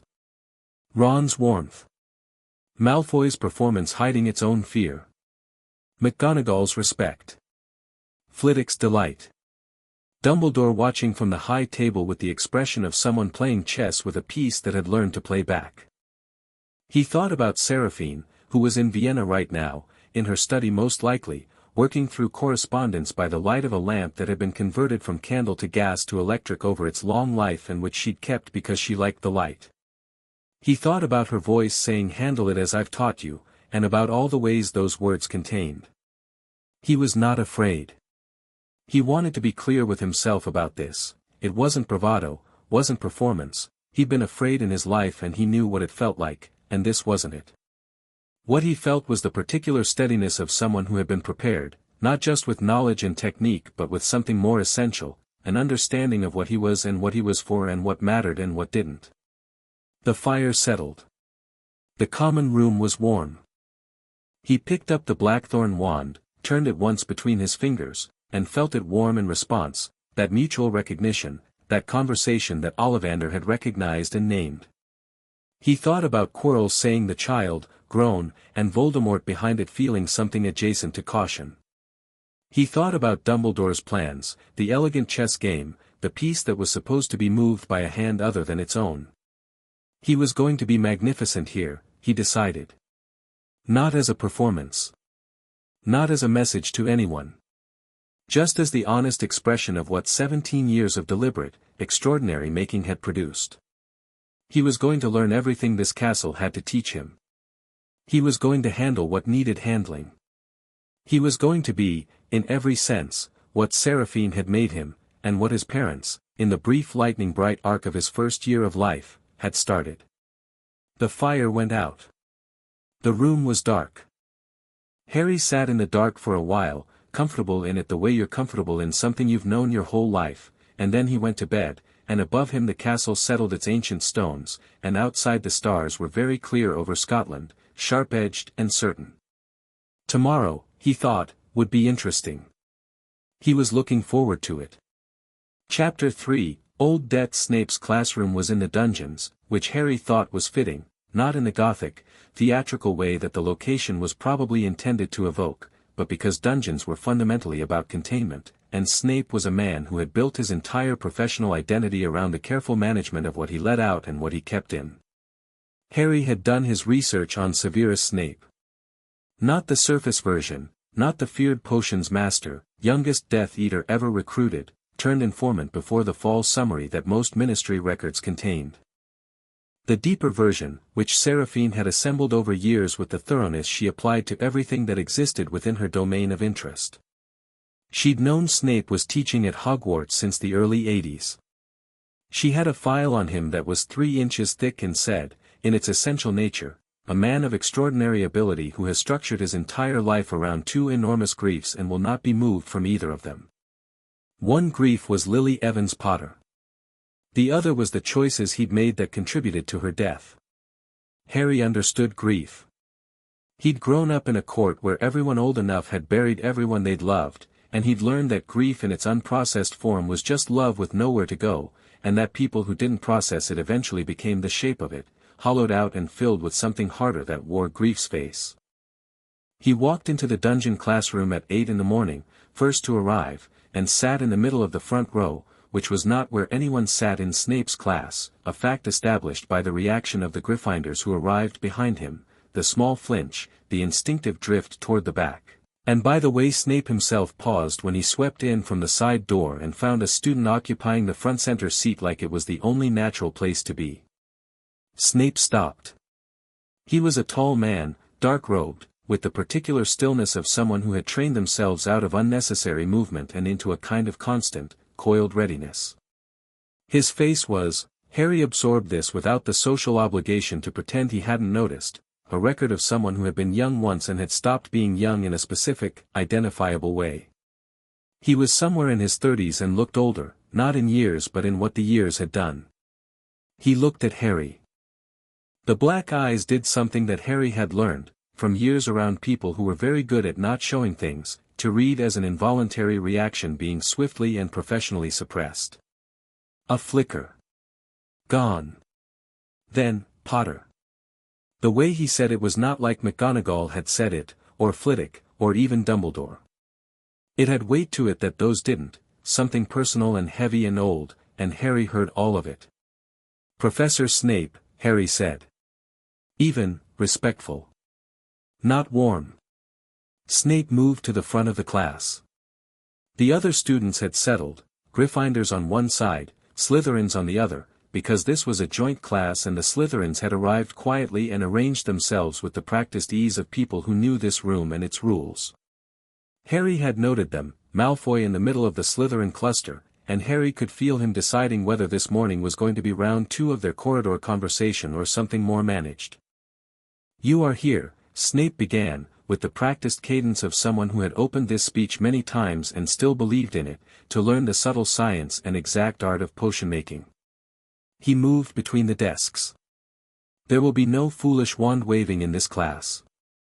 The instructions on the board will be your only guide, beyond what I tell you. You will follow them precisely." He stopped at Harry's desk. Most teachers stopped at various students' desks. When Snape stopped at Harry's, the temperature of the room changed in the way temperatures change when pressure changes, not physical temperature but the social equivalent, everyone recalibrating. "Let's see if our resident celebrity has been keeping up with his studies," Snape said. He had a voice that could make anything sound like an accusation. "Potter. What would I get if I added powdered root of asphodel to an infusion of wormwood?" The class held its breath. Harry looked up at Snape. He held the gaze for a beat, not as a challenge, just as the natural pace of someone who didn't rush their answers to fill silence, and said, "The draught of living death.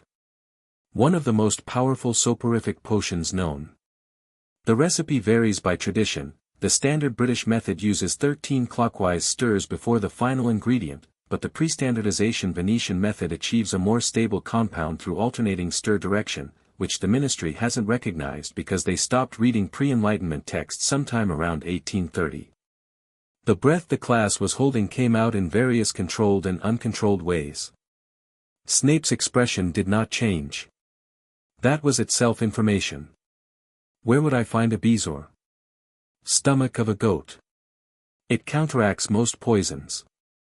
The specific chemistry involves, what? Snape said, overriding him in the way of someone who had expected to end the exercise here, is the difference between monkshood and wolfsbane. They're the same plant, Harry said. Also called aconite. The distinction in naming is contextual, wolfsbane is the colloquial usage in protective potion contexts, monkshood is the botanical, and the variance in name tracks an interesting history about how we classify a substance by its use rather than its nature. A pause. Which you know, obviously. Snape stared at him. Harry met it. The rest of the class was looking between them the way people watch something that is technically calm but contains the clear possibility of becoming something else. 5 points from Gryffindor, Snape said, for not simply answering the question that was asked. Noted, Harry said. He could feel Ron, behind him, vibrating with suppressed indignation. He turned slightly and gave Ron the smallest shake of his head, because this was not the moment and he knew it, and Ron was perceptive enough to catch it and subside. Snape moved to the board. You will brew a simple calming draught today. Instructions are listed. You have 40 minutes. Begin. The class brewed. Harry worked methodically and well, which was all he intended to do. Potions was interesting to him. It was the intersection of chemistry and magic in a way that rewarded precision and understanding simultaneously, and he'd spent time with a potions master in Prague at 15 who had been brewing for 200 years and had a degree of technical knowledge that made the Hogwarts syllabus look like a pamphlet. He was not going to demonstrate that. He brewed competently and correctly and let the results speak without commentary. What he was actually doing, while his hands worked, was watching Snape. The man moved through the classroom with the attention of someone for whom this was more than instruction, it was control, and the control mattered to him on a level that went beyond professional standards. He corrected students with precision but not cruelty, which Harry had expected from his research. The reputation for cruelty was exaggerated, the reputation for harshness was earned, but there was a distinction between those things that most accounts conflated. He was hard on Gryffindors and slightly less hard on Slytherins, which was favoritism and also protective instinct, and Harry could see both operating simultaneously in the slight adjustments of his tone. He came to Harry's cauldron near the end of the period. Stood over it. Looked. The calming draught was exactly the color it should be, the particular pale silver blue that indicated correct ingredient ratios and timing, not the murkier version that resulted from imprecise wrist action on the stir and not the too bright version that came from heat that was slightly too high. He said nothing. He moved on. Harry didn't make anything of this. He noted it, because he noted everything, and he cleaned his workspace and packed his materials with the same economy of motion that Mira had drilled into him years ago. Every unnecessary action is a debt you're paying twice. After class, most of the students filed out. Harry stayed. Not because he intended to have a confrontation. He wasn't interested in confrontation for its own sake. He stayed because there was something unfinished here that he wanted to address now rather than let it fester into the semester's backdrop, and he was direct in the way of someone raised by someone who found indirection wasteful. Snape was at his desk. He looked up when he registered that someone had remained, and the expression was controlled but not neutral. It never quite achieved neutral when it landed on Harry. You took 5 points, Harry said. For answering correctly and with context. I took 5 points, Snape said, for demonstrating that you couldn't simply answer what was asked. That's not what happened. I am the teacher in this classroom, Mr. Potter. My assessment is not about my answer, Harry said. Not angry. Just precise. I know what my father was to you at school. I know the history. I'm telling you, plainly, that I'm not him.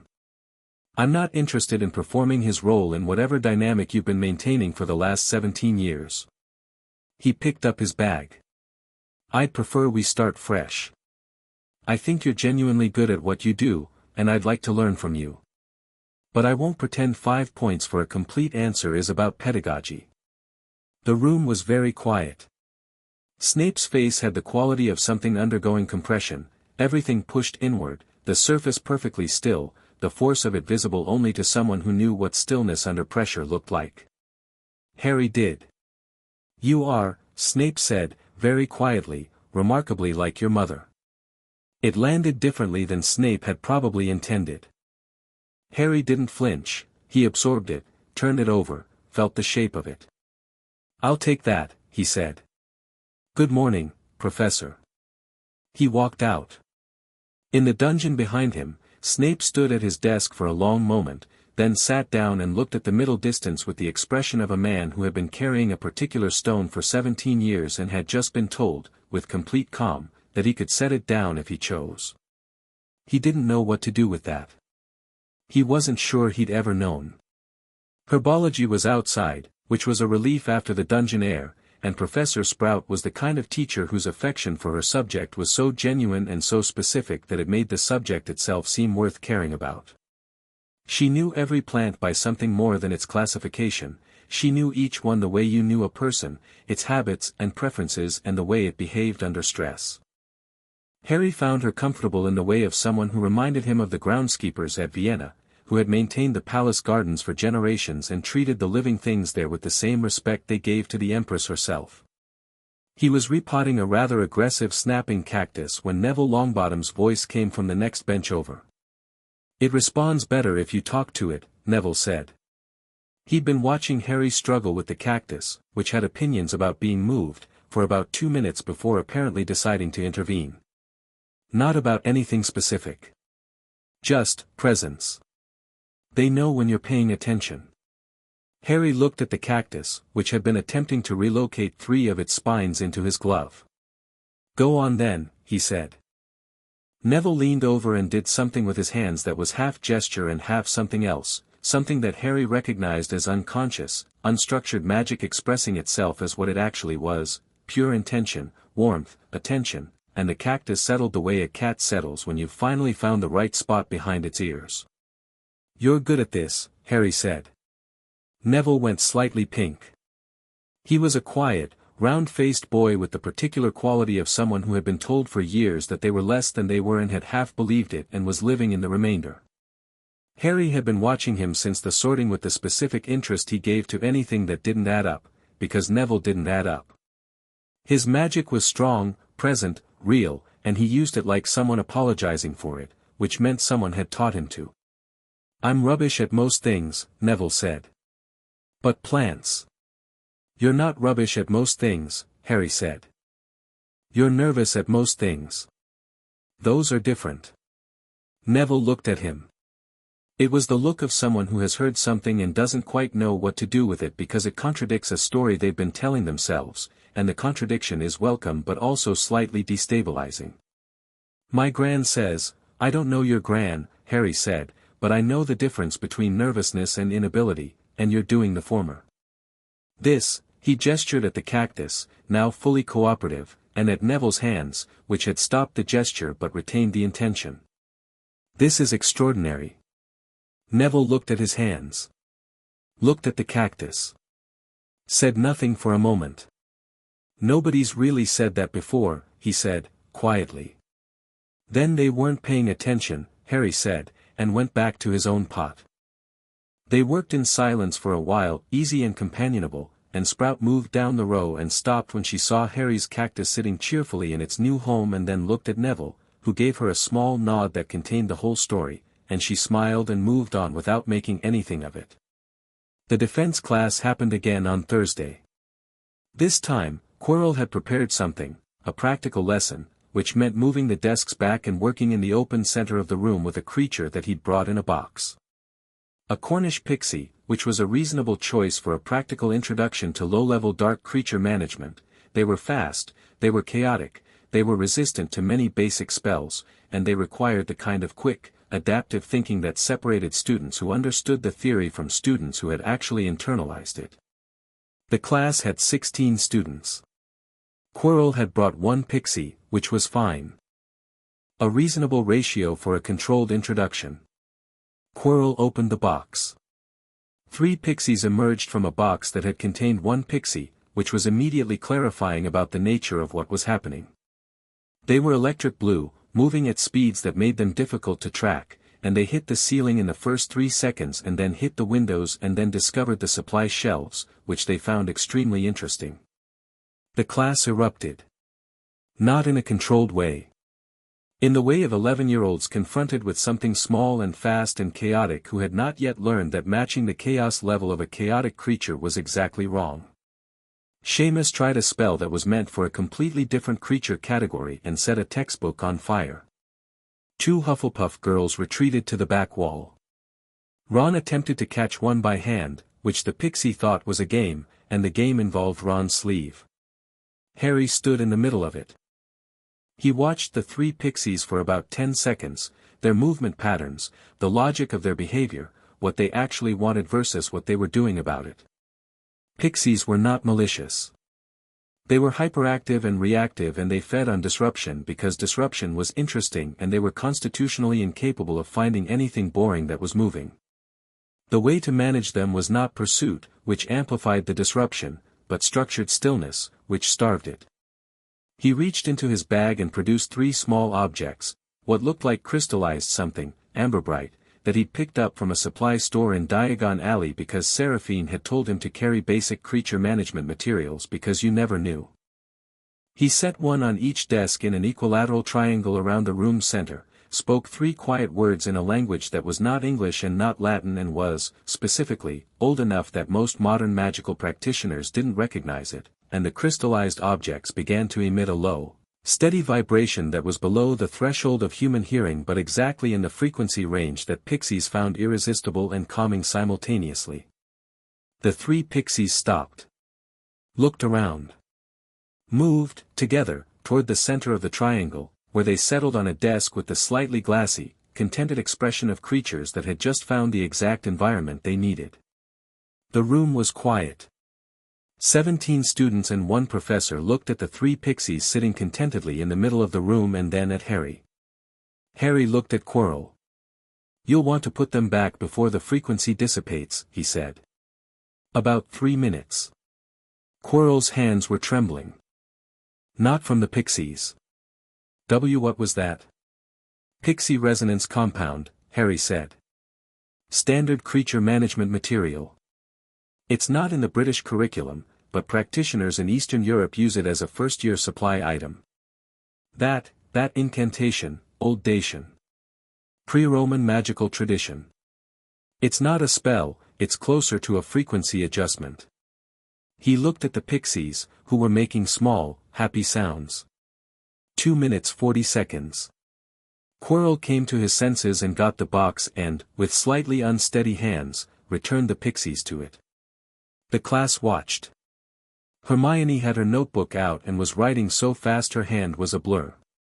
Ron was looking at Harry with the expression of someone assembling a picture that kept getting larger. "Where," said a Hufflepuff girl in the back, "did you learn that?" "I've had a broad education," Harry said. The inside of the turban had gone very still. Harry didn't look at it. He sat back down at his desk and arranged his materials and waited for Quirrell to recover enough to continue the lesson, which took longer than Harry would have predicted, though perhaps not for the reason anyone else in the room assumed. It was Hermione who asked him about it afterward, walking to the library, which had become their afternoon ritual. She researched, he read, they argued productively about whatever they were both reading, which was almost always different things, and the arguments were the best part. "The Dacian incantation," she said, before she'd even sat down. "I looked it up during lunch. There are 3 references to Old Dacian magical tradition in the library, 3, in the entire restricted section, and none of them describe anything like what you did. Most of it was oral tradition," Harry said. "Seraphine learned it directly from the practitioners in the 1st century and preserved it. It's in her library."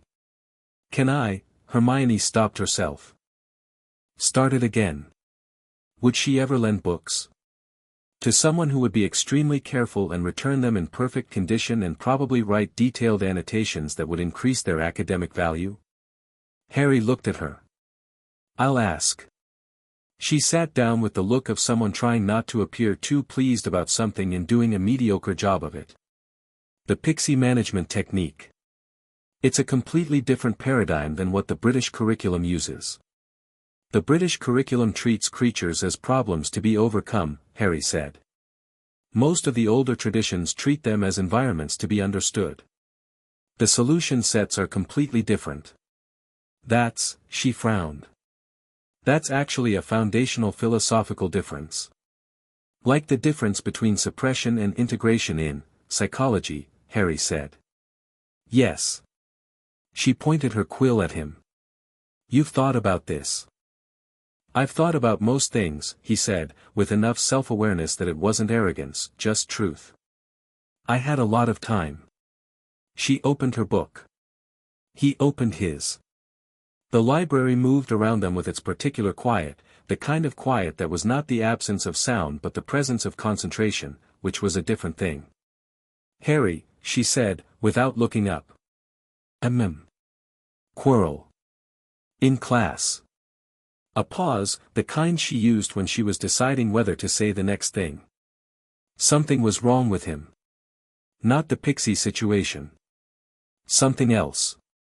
He looked at you like, she stopped. Harry waited. Like he was afraid of you, she said. Specifically. Not afraid the way the students are afraid, that's just awe, really. This was different. This was someone afraid of being seen. Harry looked at his book. You're observant. I know I am. That's not an answer. He was quiet for a moment, running the calculation, what Hermione knowing would cost, what it would add, what she could do with information versus what she might do without it. He'd been doing this calculation in courts since he was 6.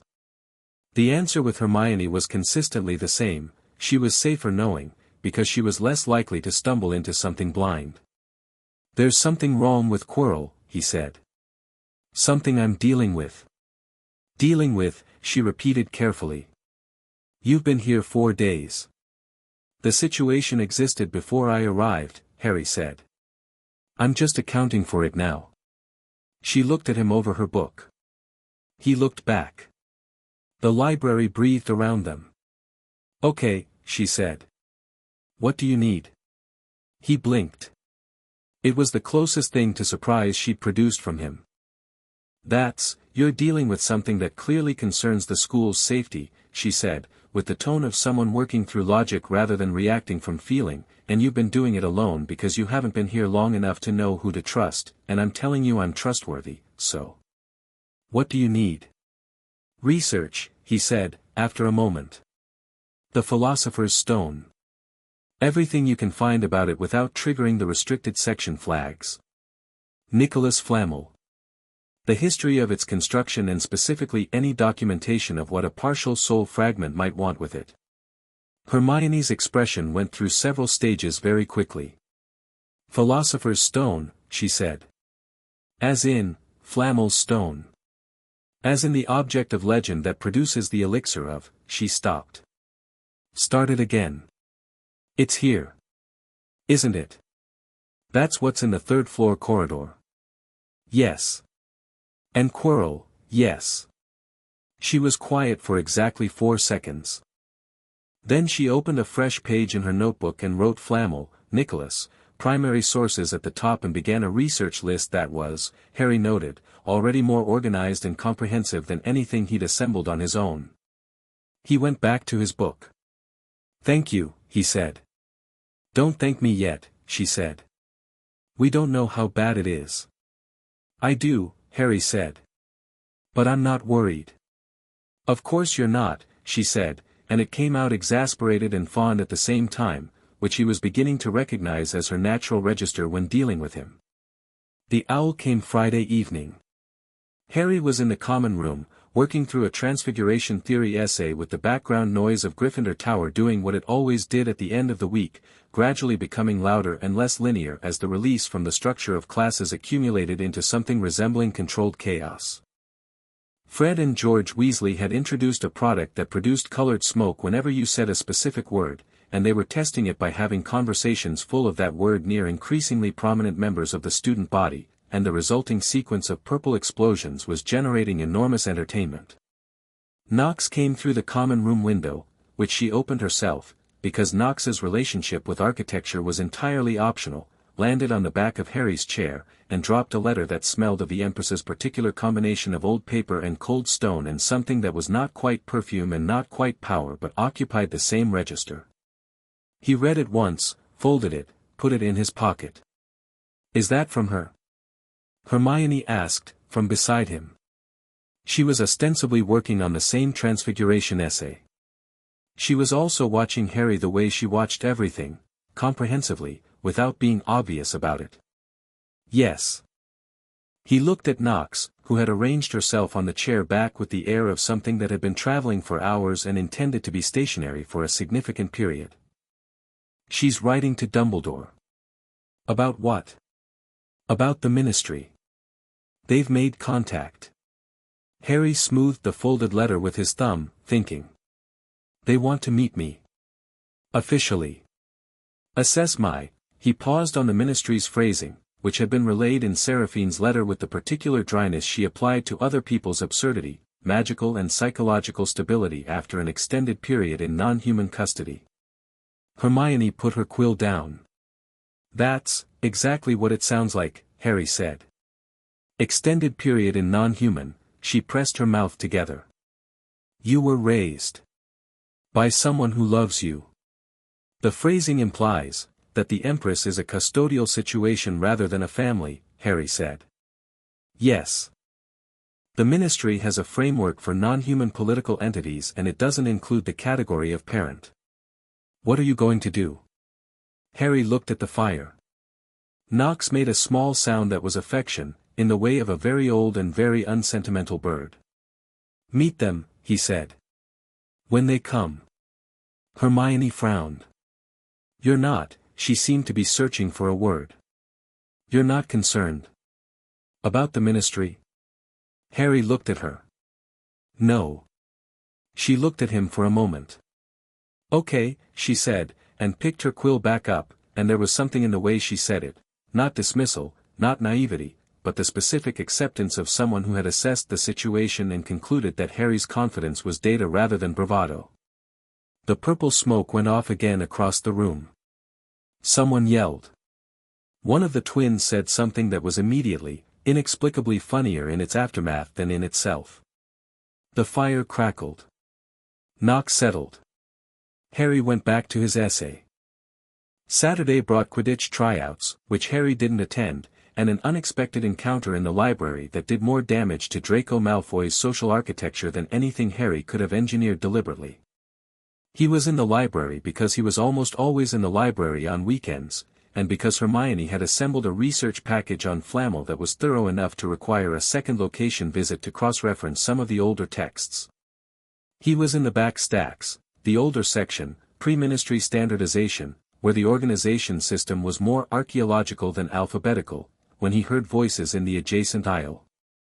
Malfoy. And behind him, a girl named Millicent Bulstrode, and a smaller Slytherin boy whose name Harry hadn't attached yet, and they were standing in front of Neville Longbottom, who had come to the library to find something about herbology and had instead found this. Harry turned the corner of the stacks without hurrying and stood at the end of the aisle.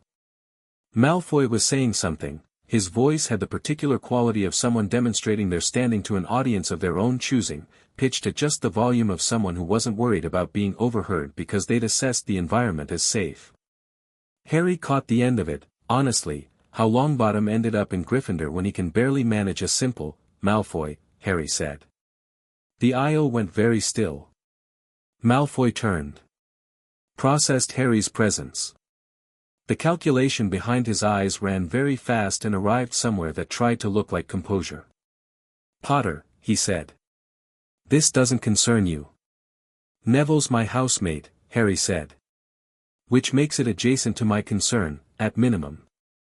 He came to the end of the aisle and stood there without urgency, not confrontational, not performing, just present, the way you stand somewhere you have every right to be.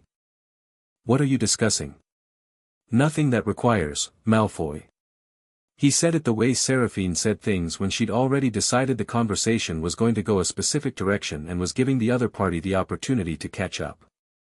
What were you saying? Something shifted in the aisle. The two Slytherins behind Malfoy adjusted their positioning slightly, not in a coordinated way, just the instinctive redistribution of people who have felt the temperature change and are trying to locate themselves relative to it. Malfoy's jaw tightened. I was making an observation, Malfoy said. About Longbottom's performance in a subject he's extraordinary at, Harry said. Or any of the others, where he's capable and hardworking and nervous, which is not the same as incapable. He looked at Neville, who was standing with the careful stillness of someone who has learned to occupy as little space as possible during situations like this, and then back at Malfoy. Here's what I think, Malfoy. I think you're smart enough to know that this isn't actually about Neville. And I think you're brave enough, somewhere in there, to know that using other people as a place to put your own uncertainty is a habit that's going to cost you significantly more than it's earning you right now. The aisle was extremely quiet. Malfoy's face did something complicated. The performance cracked again, wider this time, and underneath it was something that was more real than anything Harry had seen from him yet, something that was 17 years old and had been handed an identity that was starting to not fit quite right in places, and didn't know what to do about that yet. You don't know anything about me, Malfoy said. quieter than his usual register. "I know your family," Harry said. "I know the Knight Council has maintained correspondence with the Malfoy family for 6 generations. I know your great-great-grandfather changed the family position on 3 separate issues between 1820 and 1850, which means the Malfoy family line has the capacity to evolve when the evidence requires it." He picked up the book he'd come to this aisle for. "The question is whether you do." He looked at Neville. "You all right?" Neville blinked. Straightened slightly, not much, but enough. "Yeah," he said. "I'm fine." "Good."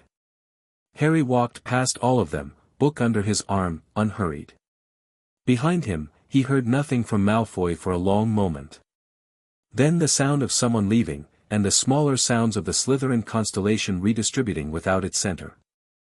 And then Neville's slightly unsteady exhale, and the quiet return to the surrounding library's particular peace.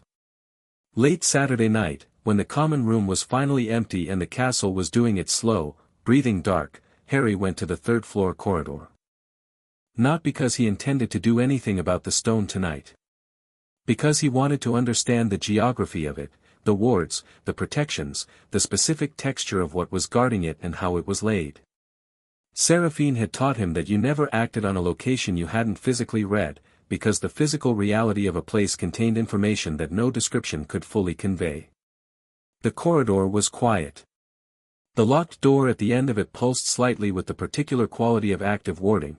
Someone had put a great deal of effort into this protection and it was still holding, but holding things required energy and energy had a signature if you knew how to read it. He stood outside the door and let his awareness extend the way Seraphine had taught him, not casting, not performing magic, just listening with the part of him that had been trained to listen by years of being around things that communicated on frequencies below the ordinary range. The wards were Dumbledore's, primarily, but there were others layered underneath, different hands, different approaches, some of them recent and some of them older, collaborative. The door smelled of dog, which accounted for the soft breathing sound from somewhere beyond it. Past the dog, his awareness registered the other protections in sequence, movement-based, logic-based, something botanical, something with the specific magical signature of dark creature resistance.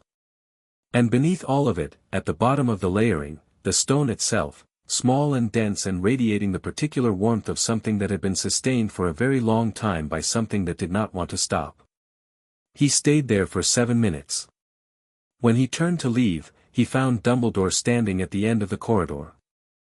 The headmaster was in his night robe, deep blue, covered in silver stars that moved slowly, and he had the expression of someone who had been alerted by his wards that something was in this corridor and had come expecting a student and found Harry instead, and was now very carefully managing his response. They looked at each other across the length of the corridor. "It's well protected," Harry said.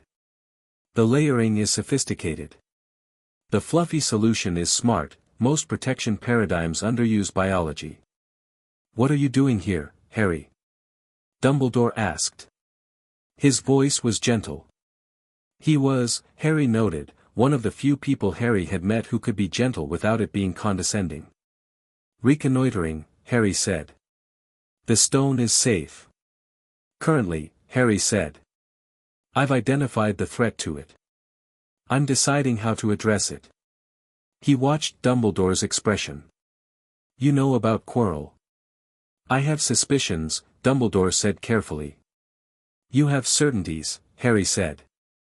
"And you're managing the situation through observation rather than intervention, because you want Voldemort to make his move in a controlled environment where you can study what he does and confirm his weaknesses." He paused. "It's a reasonable strategy. It has risks." Dumbledore was very still. "You've given this considerable thought." "Since Tuesday," Harry said. "Roughly. And what is your conclusion?" "That your strategy works if Quirrell and whatever is in his turban remains as limited as it currently is," Harry said. "And that it stops working if something tips the equation, if Voldemort finds another source of power, if someone from outside the school with more resources enters the situation, if he finds a way to accelerate the timeline." He met Dumbledore's eyes directly. "I've given him reasons to consider caution. That buys time, but not indefinitely. Dumbledore looked at him for a long, careful moment.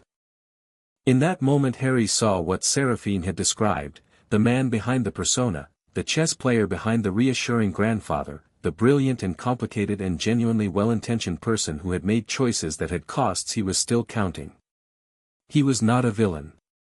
He was something more interesting and more difficult than a villain. You told him you had a plan, Dumbledore said.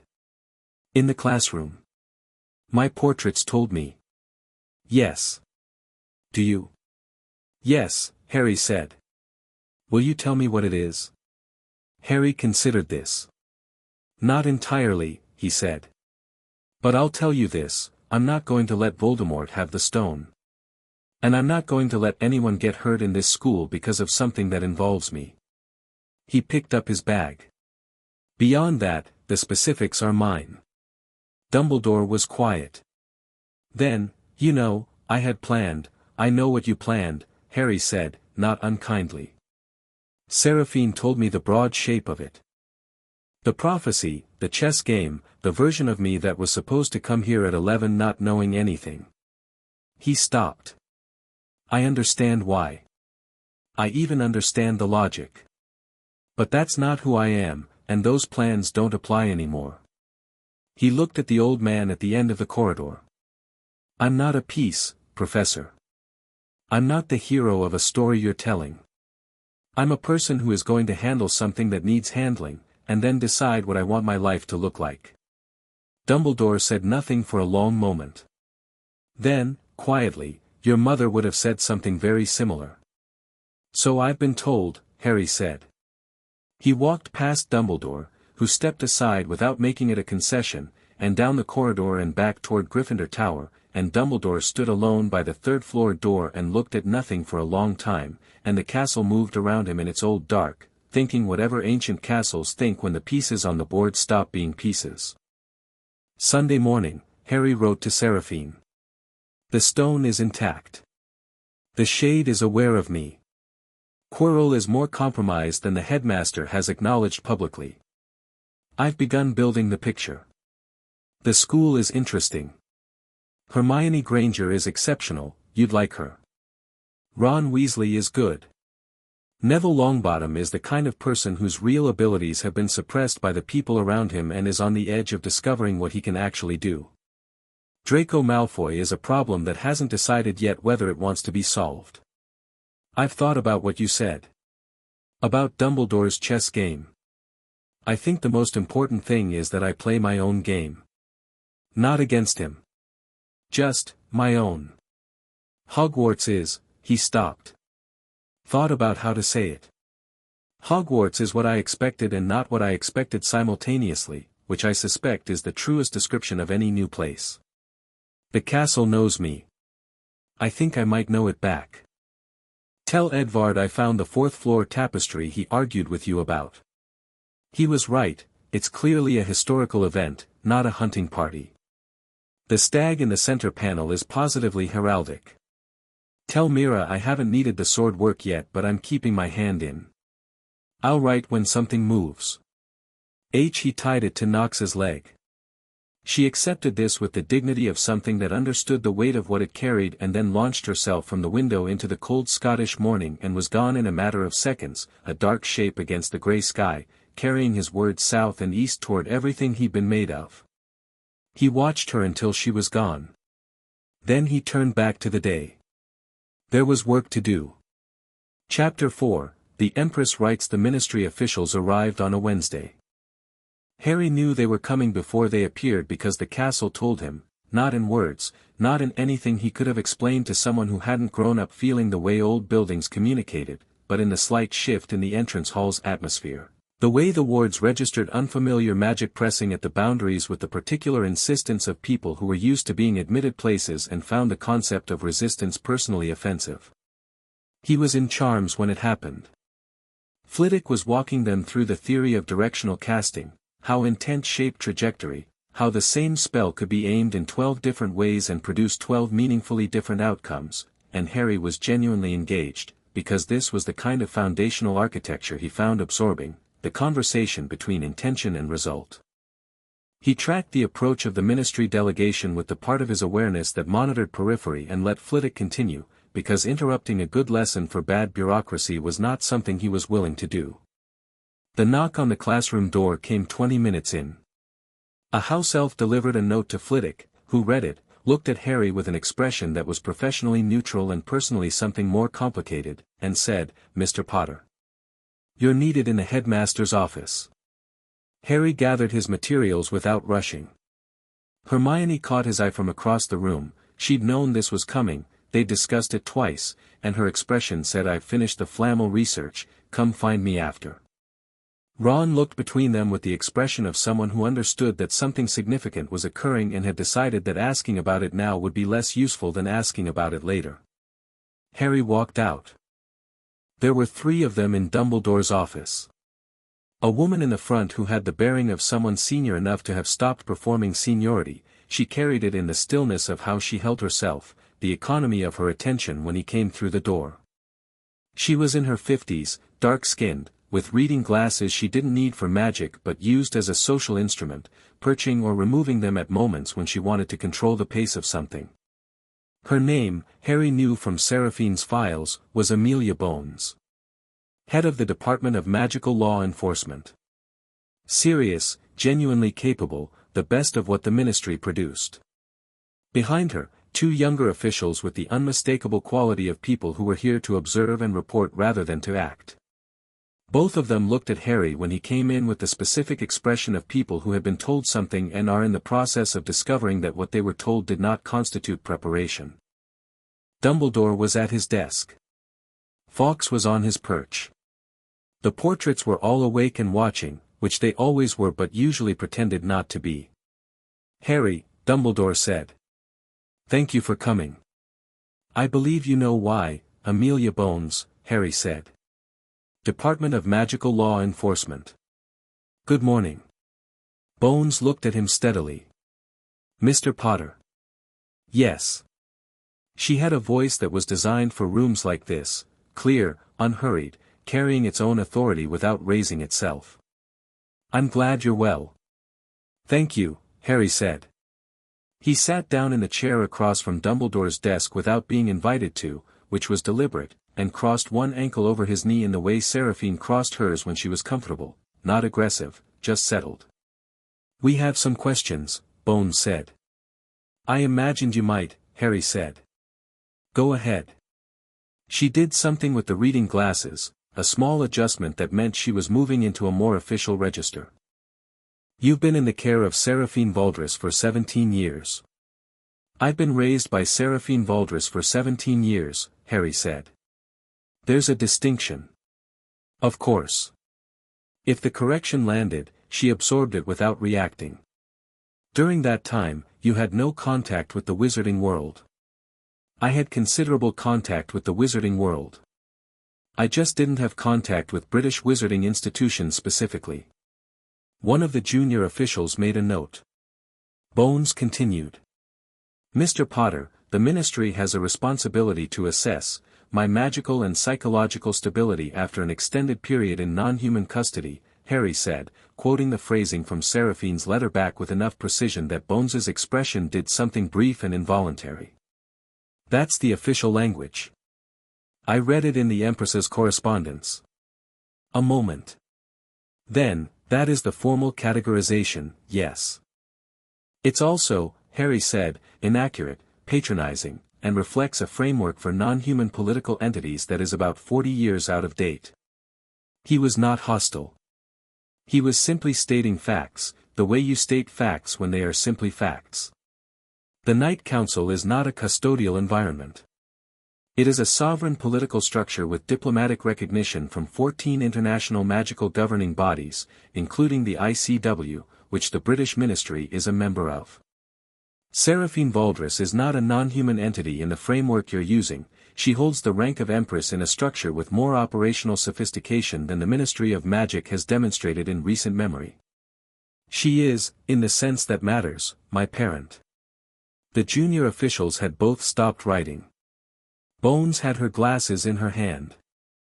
"And I," Harry continued, at the same pleasant pace, have complete command of my faculties, 17 years of comprehensive magical education across multiple traditions, and absolutely no legal obligation to submit to an assessment that is not required by any statute currently on the books.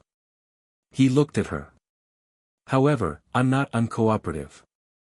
What do you actually need to know? Bones looked at him for a long moment. Then she set her glasses on the desk, not the official register anymore, something more direct, and said, I need to know if you're safe. Safe, Harry repeated. To the wizarding public, she said. To the students in this school. The Empress is, she chose her next words with care. She is formidable. What she's produced in 17 years is not a standard magical education. No, Harry said. It isn't. Which means the question of what you're capable of, and what you intend to do with it, is not a trivial one. This was honest. Harry appreciated it. He thought about the two junior officials and their notes, and the report that would land on the minister's desk, and the political calculation the minister would apply to whatever was in it, and then he looked at Bones directly and decided that she was worth being honest with. I intend to finish school, he said. I intend to address the situation with Voldemort when it requires addressing, because I know about the prophecy and I'm not naive about what it means. I intend to decide, when those two things are done, what I actually want my life to look like. He met her eyes. I am not a threat to this school, to the public, or to any institution that doesn't make itself a threat to me. I am, quite genuinely, just here to learn. And the Empress's interests? Bones asked. In sending you here? She wants me educated, Harry said. And I think she wants the wizarding world to have some basis for understanding what I am before events require them to work with me, which will be more productive for everyone than the alternative. He paused. She's practical. It's one of her finest qualities. Bones was quiet for a moment. Behind her, the junior officials exchanged a glance that Harry read as this is not how we thought this would go. There will be a formal record, Bones said. Of this meeting. An ongoing contact. I expected that, Harry said. The minister will want to meet you directly. When that's convenient, Harry said, with the tone of someone for whom the minister's want was an interesting data point rather than an obligation. Bones's mouth curved very slightly at one corner. You're not what I expected, she said. People keep saying that, Harry said. I'm starting to take it as a compliment. She stood. Straightened her robes. The junior officials gathered their materials with the efficiency of people who understood the meeting was over and were processing what they'd witnessed. Bones looked at Harry once more, something thorough and genuine and not entirely official in the look. Your mother, she said, was someone I respected enormously. She came to my office once, before, she stopped. She was not someone who accepted frameworks that didn't fit her either. Harry held this. It was the second time in a week he'd heard something like that, and each time it landed in the same place, not grief exactly, something more complicated, the sense of something known through its absence, shaped by what surrounded the space where it should be. Thank you, he said. For saying that. Bones nodded. She walked out, and the junior officials followed, and Dumbledore's office returned to its ambient sounds, the instruments, Fawkes, the portraits who had been performing indifference for the last 40 minutes with varying degrees of success. Well handled, Dumbledore said. He was watching Harry with that same careful attention he'd had in the third-floor corridor. She's good, Harry said. You should listen to her more. Dumbledore's expression said he understood the implication of that. Bones had been advocating for positions the minister was ignoring, and Dumbledore's own relationship with the current ministry was complicated, and Harry knew all of this, and naming it was a choice, and he said, yes. I rather think I should. Harry stood. I have a free period. I'm going to the library. Harry. He stopped at the door. The Empress's letter this morning. She notified me of, Dumbledore paused, selecting. Of the Knight Council's formal acknowledgement of your enrollment. Which carries certain diplomatic implications. I know, Harry said. She copied me. It means that any action taken against you by the Ministry, any attempt to restrict or assess or otherwise manage your, becomes an international incident, Harry said. Yes. She's been planning that since she decided to send me. He looked at Dumbledore. She's protective. It's her other finest quality. He walked out, and the gargoyles settled back into position behind him, and in the office above, Albus Dumbledore sat back in his chair and looked at the ceiling and thought, not for the first time, about the difference between the moves you planned and the moves the board made on its own. Hermione had the Flamel research in a folder that was better organized than most published academic papers. She divided it into primary source material, secondary analysis, and her own annotations in a third color of ink, red for confirmed, blue for probable, green for speculative, and she walked him through it in the library with the efficiency of someone who had been thinking about nothing else for 3 days and was deeply ready to share the load. Flamel made the stone in 1439, she said, keeping her voice low, which was unnecessary in this section of the library at this hour but appropriate to the material. The official record says it took him 12 years. The primary sources, the ones in the pre-restriction archive, before the Ministry sealed them in 1954, suggest it was closer to 5 years for the actual construction and 7 years of what he calls the preparation of the maker, which I think means, he had to change himself before he could make it, Harry said. Yes. There's a philosophical argument in the earliest texts that the stone doesn't exist independently of the maker's understanding of immortality, not just the theory but the experiential understanding. You have to have genuinely grappled with death at close range before the alchemy is possible. She looked at her notes. Which is interesting, given what Voldemort wants it for. He's afraid of death, Harry said. He's been afraid of it since he was a child. That fear is the single most consistent thing about him across every account. And the stone requires someone who has faced death and found, she checked her annotation. This is from a 1402 text, my translation is approximate, found the place in themselves where death and continuance are not opposites but aspects of the same whole. She looked up. Voldemort could never use it properly even if he had it. Harry was quiet for a moment, thinking. That's useful, he said.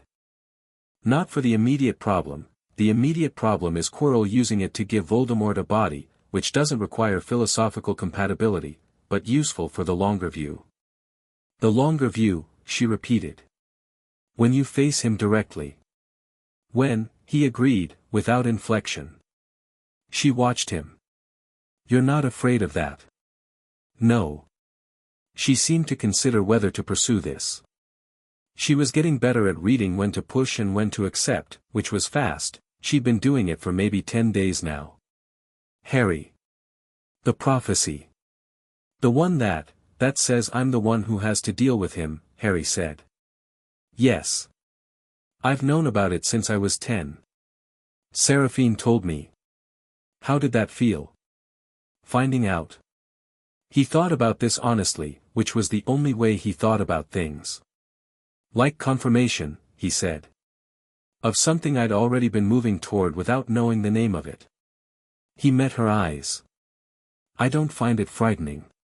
It's just, a fact. Like being a wizard is a fact, or having green eyes is a fact. It's the shape of things. Hermione looked at him for a moment, and something in her expression was both admiring and quietly complicated, the look of someone who understood intellectually and was still integrating emotionally.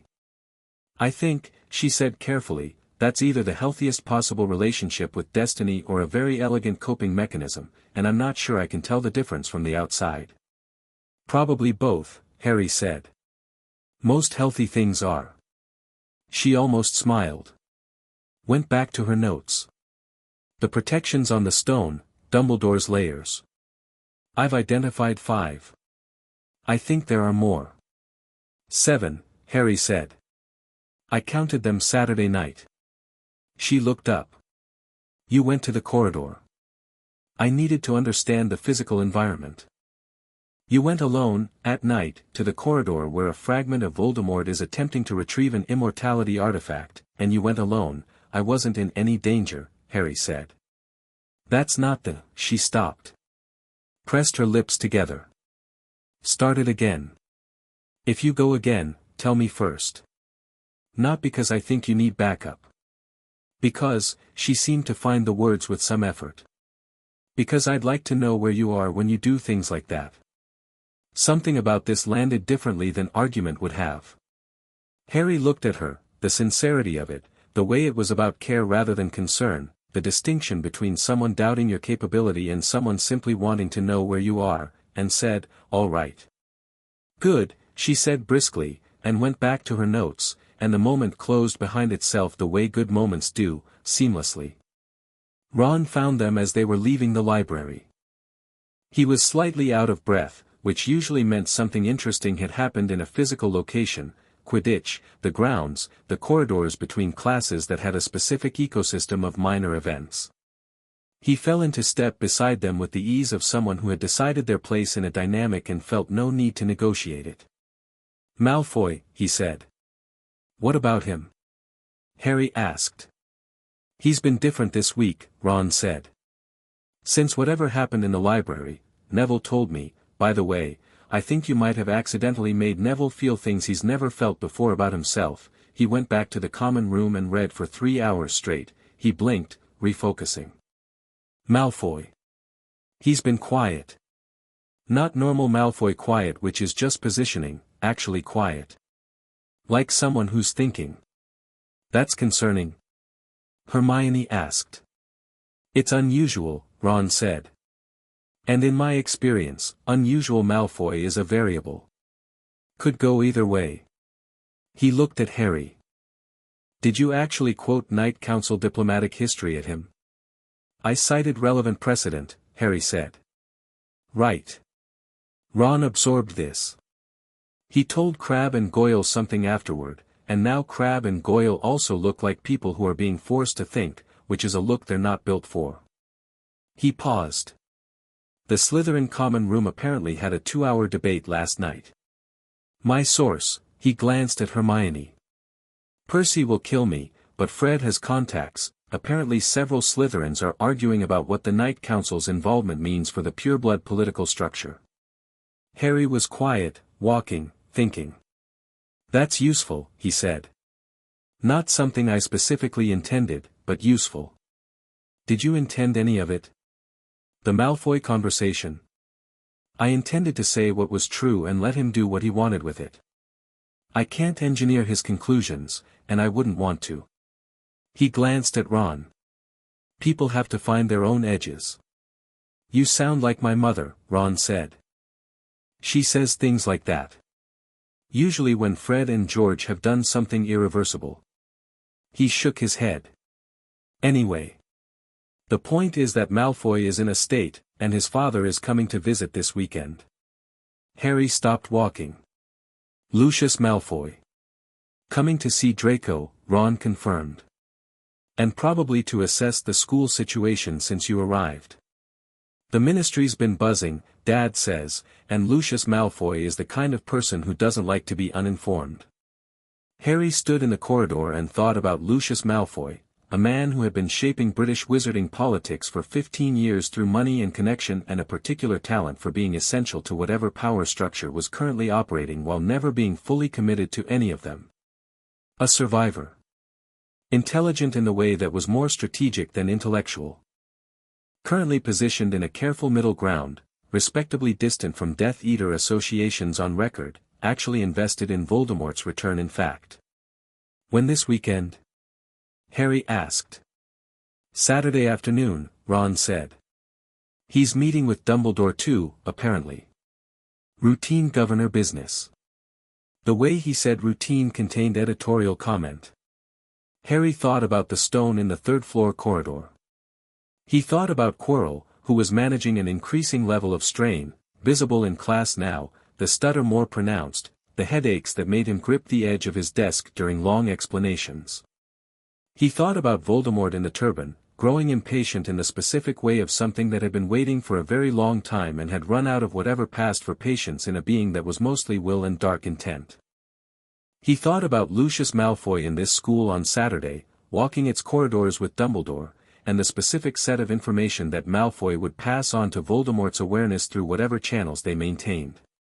"Thank you," Harry said. "That's helpful. Can I ask what you're planning?" Ron said. "Not yet," Harry said. "But soon." Ron looked at him steadily. Ron Weasley had a quality that Harry was coming to value enormously. He was perceptive in a way that didn't announce itself, and he was loyal in the specific form that meant he trusted without requiring the full picture, which was rarer than it sounded. "Okay," he said. "But when you do tell me, I want to be useful. I know this school better than you do. I know all the shortcuts, the portraits who'll talk and the ones who won't, and Fred and George have mapped about 60% of the hidden passages." He paused. "I'm just saying. Available." "I know," Harry said. And meant it. The letter from Seraphine that arrived Thursday was not the private correspondence, not Knox carrying personal words from a quiet office in Vienna. This was Knight Council correspondence, sealed with the Council's official mark, written on the formal vellum that was used for diplomatic communications, and it arrived not just at the headmaster's office but simultaneously, Harry learned this afterward, at the Ministry of Magic, the British Embassy of the ICW, and the offices of the 12 members of the Hogwarts Board of Governors. Harry had known it was coming because Seraphine had mentioned it, obliquely, in Friday's letter. "I am formalizing certain positions. It will cause some noise. Don't let the noise distract you." The noise began Thursday afternoon and had escalated to a specific pitch by Friday morning. The formal letter, which Harry read, because Seraphine had sent him a copy because of course she had, was 4 pages. In the language of diplomatic correspondence, which was precise and dense and packed more weight into single phrases than most documents packed into paragraphs, it said several things. It said that Harry Potter, Hariel Valdris Potter, ward and heir of the Knight Council, was enrolled at Hogwarts School under the Council's full diplomatic recognition, which meant that any attempt to restrict his education, manage his movement, assess his fitness, or otherwise interfere with his person required formal diplomatic channels that would involve ICW oversight. It said that the Knight Council had standing interests in the British wizarding political situation, specifically regarding the matter of one Tom Marvolo Riddle and the unresolved consequences of his activities in 1981, and that the Council expected to be formally included in any planning that involved the individual known as Harry Potter. It said, and this was the part that Harry thought Seraphine had enjoyed writing most, that the British Ministry of Magic's current categorization framework for non-human political entities was outdated, imprecise, and in violation of 3 ICW accords signed between 1901 and 1967, and that the Knight Council would be filing formal objection with the ICW by the end of the calendar year. It was signed, in Seraphine's handwriting, with the full title, Seraphine Valdris, Empress of the European Courts, First Chair of the Knight Council, Sovereign of the Eastern and Western Compact. The noise this created was considerable. The ministry sent 2 more owls by Friday morning. Both arrived at the headmaster's office. One of Dumbledore's portraits came down Friday at breakfast with a message that he'd like to speak with Harry at Harry's convenience, which was phrased that way deliberately, and which Harry appreciated. Draco Malfoy stared at him across the great hall at breakfast with an expression that was attempting to be controlled and wasn't entirely achieving it. He had clearly heard from his father, or heard about the letter, or both. Harry met the look, held it, and went back to his eggs. After a moment, Malfoy looked away. "The Board of Governors is apparently in emergency session," Hermione said.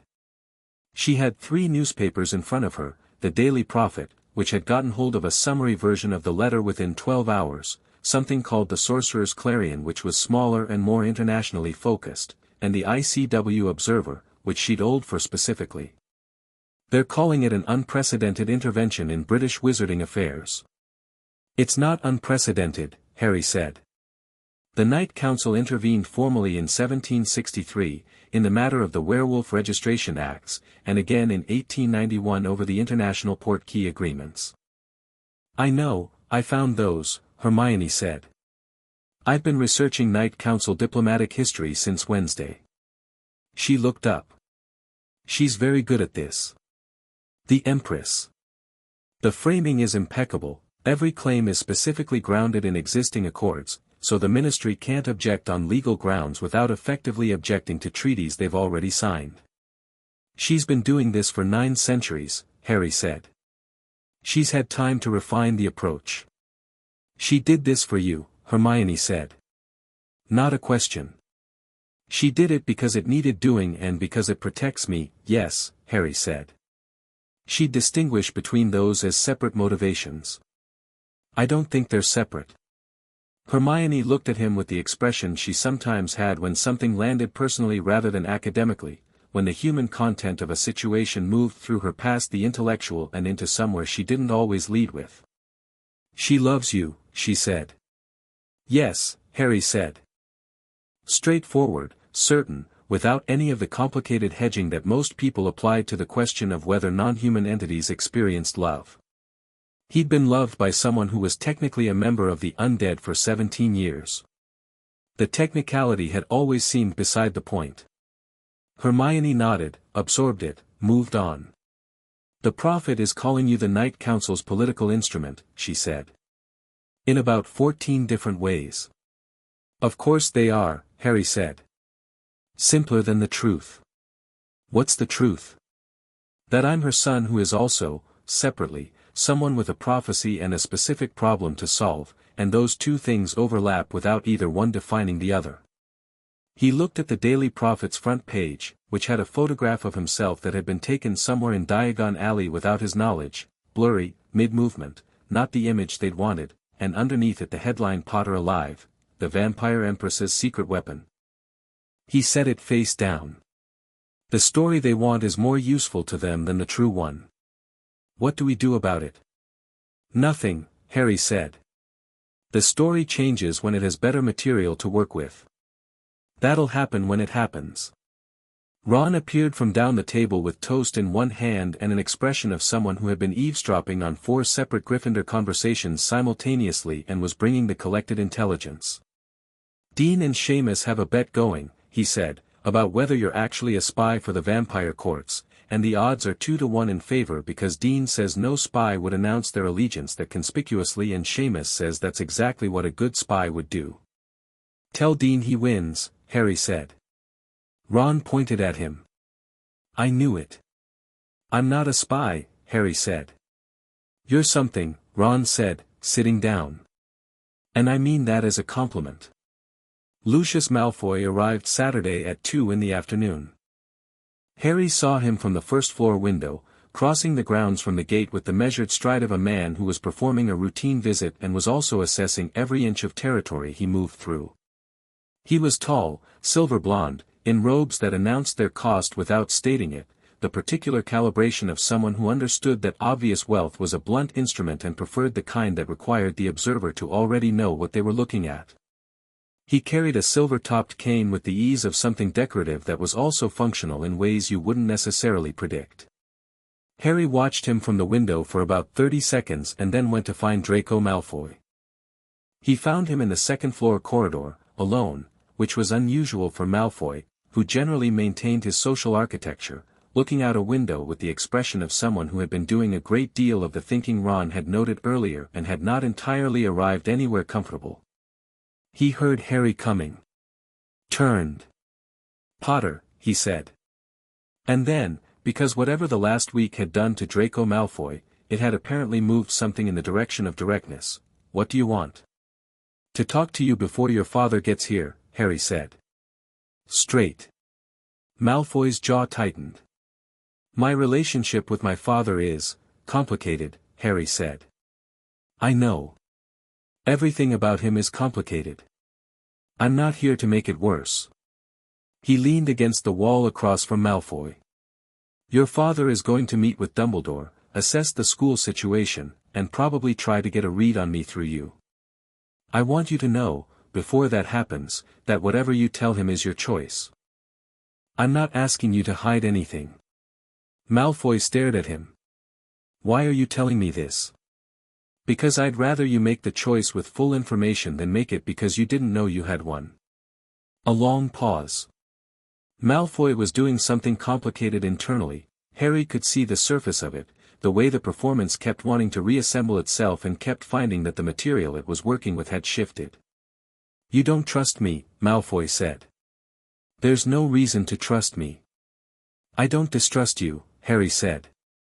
"I think you're 17 years old and you're standing at the edge of a set of choices that are going to define significant portions of your life, and the person who's been handing you those choices has been handing you a specific version of the world that's about to stop corresponding to reality." He was quiet for a moment. "I've thought about what it would be like to grow up with parents who were alive. I used to wonder if I'd be different. If having a father who was invested in specific things would change what I chose." Malfoy said nothing. But he was listening with the whole of his attention. "I think I would be," Harry said. "I think it's almost impossible not to be. Which is why I'm not holding what you've been given against you." He pushed off the wall. "Your father is smart. He's going to tell you I'm dangerous. He's right. But he's going to tell you dangerous means a threat to you, which isn't what it means." "What does it mean?" "It means I'm dangerous to a specific set of things," Harry said. "Things that probably deserve to be threatened." He held Malfoy's gaze. "Figure out which side of that line you're on. That's all I'm saying." He walked away.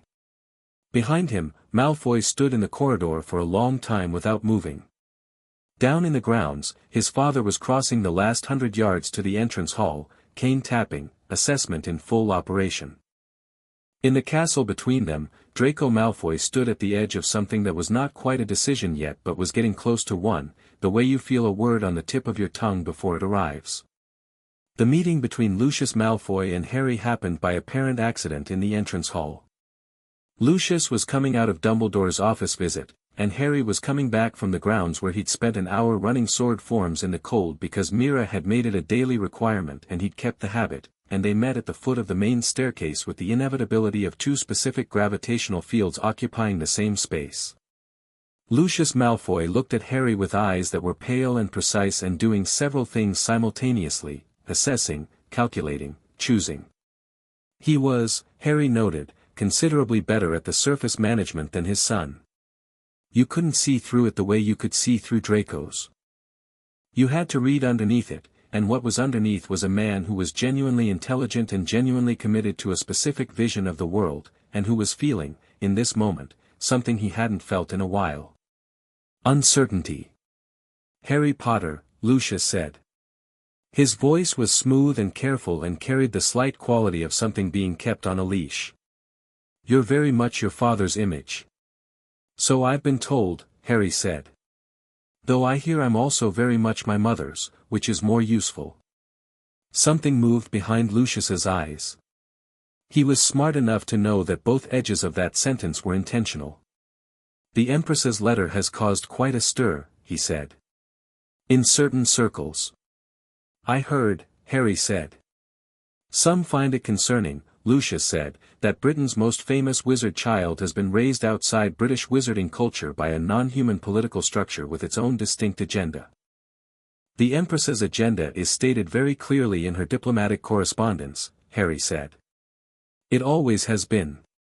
Transparency is something of a point of pride for the Knight Council." He looked at Lucius with the directness that the man was trying to manage around. "What concerns you about it specifically, Mr. Malfoy?" A small pause. Lucius was rearranging. "Your loyalties," he said. "I'm loyal to the people who have earned it," Harry said. "The Empress, because she raised me with love and honesty and extraordinary preparation. This school, increasingly, because it's worth it. My friends, who have been nothing but genuine." He met Lucius's pale eyes. "I'm not currently loyal to the Ministry, which has spent 3 days trying to assess whether I'm stable rather than welcoming me. I'm not loyal to any political structure that values blood composition over capacity. And I'm not loyal to anyone's plans for what my role in the prophecy should look like." He tilted his head. "Is that clear enough?" Lucius was still. Something in his assessment had reached a conclusion, and the conclusion was producing a response he was managing carefully. "You're very direct," he said. "It saves time," Harry said. My son seems. Lucius paused, selecting. Affected by your presence here. Good, Harry said. I think Draco is smarter than the role he's been cast in. I'd like to see what he does with that, if he gets the space to find out. Lucius looked at him for a long moment. Harry looked back, comfortable in the sustained regard the way you were comfortable in something you trained for since childhood. Courts were built on the capacity to sustain eye contact with things that wanted you to look away. You are not what I expected, Lucius said finally. No, Harry said. I'm really not. He nodded, a slight, precisely calibrated nod that acknowledged Lucius without deferring to him, and walked up the stairs. He could feel the pale eyes following him. He could feel the recalculation happening, the specific shape of Lucius Malfoy's mental model of the situation reshaping around new information, and the specific shape of what that recalculation would become when it reached Voldemort's awareness. Good. Let it reach him. Let him understand, with time and distance to think about it, what was in Hogwarts waiting. That night, Harry sat with the fire in the common room again, late, after everyone had gone to bed. But this time he wasn't alone. Hermione was there, curled in the chair across from him with a book, and neither of them had planned it, they just both ended up here at the same hour with the same instinct to stay up and think. The Flamel research is done, she said, without looking up from the book. I've identified all 7 protections. I can give you the full breakdown. Tomorrow, he said. She looked up. You're thinking about something else. Quirrell, he said. He's running out of time. Not calendar time, capacity. Whatever is sustaining the possession is straining the host, and the strain is accelerating. He looked at the fire. Voldemort knows he's on a clock, which means he's going to move before he feels ready, and moving before he's ready is the mistake I need him to make. What do you need from me? She asked. Same question as last time, same directness. Keep researching the stone, he said. Specifically, the mirror that's one of the protections. Dumbledore's got something clever there and I want to understand it before I need to rely on it. She nodded. Done. She went back to her book. A minute passed. Harry, she said. When this is over, the Quirrell situation, what happens next? Does it just go back to being school? He was quiet for a moment, genuinely considering. I think so, he said. For a while. There's a lot of year left. And Voldemort's going to need time to recover from losing his shot at the stone, and then to find another approach. That gives time. Time for school, she said. Time for school, he agreed. Time for this. He gestured between them, the fire, the room. Which I'm finding I quite like. She looked up. Something in her expression was warm in the way she occasionally let things be when she wasn't overseeing herself. Me too, she said. The fire crackled. Crookshanks appeared from somewhere and settled between them on the hearthrug with the self-possessed confidence of a creature that had never questioned its right to any particular piece of warmth. Outside, Scotland was dark and cold and clear, and the stars were out over the loch, and in his turban 3 floors below, something that had once been the most feared dark wizard in a century sat with what was building toward a plan and felt, at its edges, the awareness of something it still didn't have a full category for. Harry picked up his book. He could feel the timeline moving. He didn't rush it. He'd learned from the best possible teacher that patience was not passive, it was the active choice to move at the right speed rather than the urgent one, and that the right speed was always the one that arrived prepared. He'd be prepared. He always was. Chapter 5, What Lives in the Dark. It started with Quirrell's hands. Harry noticed it Monday morning at breakfast, the way the professor moved through the great hall toward the staff table with his tea, the slight tremor in both hands that hadn't been there last week, the way he sat and immediately pressed them flat against the table's surface as if stillness could be imposed through contact. His color was wrong too, the particular gray of someone running a deficit their body couldn't cover, burning through something that wasn't replenishing at the same rate. Whatever Voldemort was doing to maintain the possession, it was costing Quirrell at an accelerating rate. Harry ate his toast and watched and did the arithmetic. He had days, not weeks. The timeline he'd been working within had just compressed, and the feeling of it was not urgency exactly, more the sensation of gears engaging, the shift from one speed to another, a mechanism that had been building towards something finding its moment. Hermione arrived with Crookshanks in her bag and the research notes he'd asked for and sat down and looked at his face and said, quietly, something changed. Look at his hands, Harry said.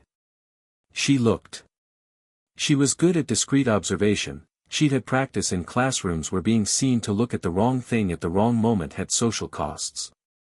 She looked for 3 seconds and looked back at her breakfast. How long? Days, Harry said. Less than a week. He'll move before the weekend. The mirror, she said. She opened the research notes under the table, keeping them below the sightline of the staff table. The Mirror of Eriste. I found it in 2 sources and cross-referenced with a third in the restricted section. I borrowed it. Don't look at me like that, I was careful. The mirror shows the viewer what they most desire. Dumbledore's used it as a protection by modifying it. It doesn't show the stone to someone who wants to use it, only to someone who wants to find it but not use it. It gives the stone to someone who wants it for its own sake, Harry said. Not for what it can provide. Yes. Which means Quirrell, or Voldemort through Quirrell, can't get it from the mirror no matter how long they stand in front of it. She turned a page. The mechanism is elegant. It's essentially asking the stone to assess intent, and using the mirror as the medium. It's very Dumbledore, Harry said. Clever, layered, and reliant on the idea that the threat won't understand why it isn't working. Voldemort is smart enough to understand it eventually. Eventually, Harry agreed. Which is why I'm not giving him eventually.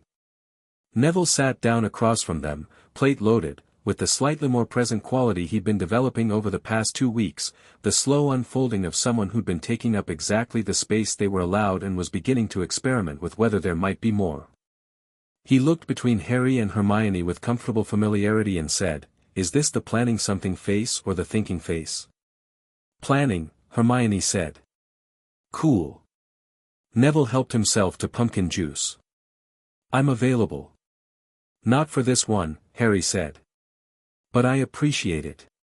Neville shrugged easily, which was itself a kind of progress. The old Neville, Harry understood, would have apologized for offering. "Whenever then," he said. Ron appeared at the end of the bench and dropped into his seat with the energy of someone who had been awake since before he should have been. "Malfoy," he said. "Again?" Harry said. "Different thing this time." He asked Crabbe and Goyle to leave him alone this morning. Just said it. Sat at breakfast without them flanking him. Ron looked genuinely puzzled. They didn't know what to do. Goyle ate his eggs in the wrong seat. Harry processed this. Where is he now? Sitting with a second-year Slytherin girl who argues with all the professors, Ron said. Theo nods beside him looking confused. The whole Slytherin table is having a quiet crisis. Hermione looked at Harry. What did you say to him? The truth, Harry said. That's all. The truth apparently causes social earthquakes, Ron said. Good to know. Defense against the dark arts on Tuesday had no practical component. Quirrell stood at the front and lectured on protective counter-jinxes with the mechanical quality of someone reciting material they'd delivered before, the words emerging in the right order without the normal connective tissue of actual thought behind them. His eyes moved. Not to the class, across the class, over it, tracking something that wasn't in the room or that wasn't visible to anyone else. Harry sat in his usual middle front seat and took notes and watched. The thing in the turban was not watching the class. It was watching Harry.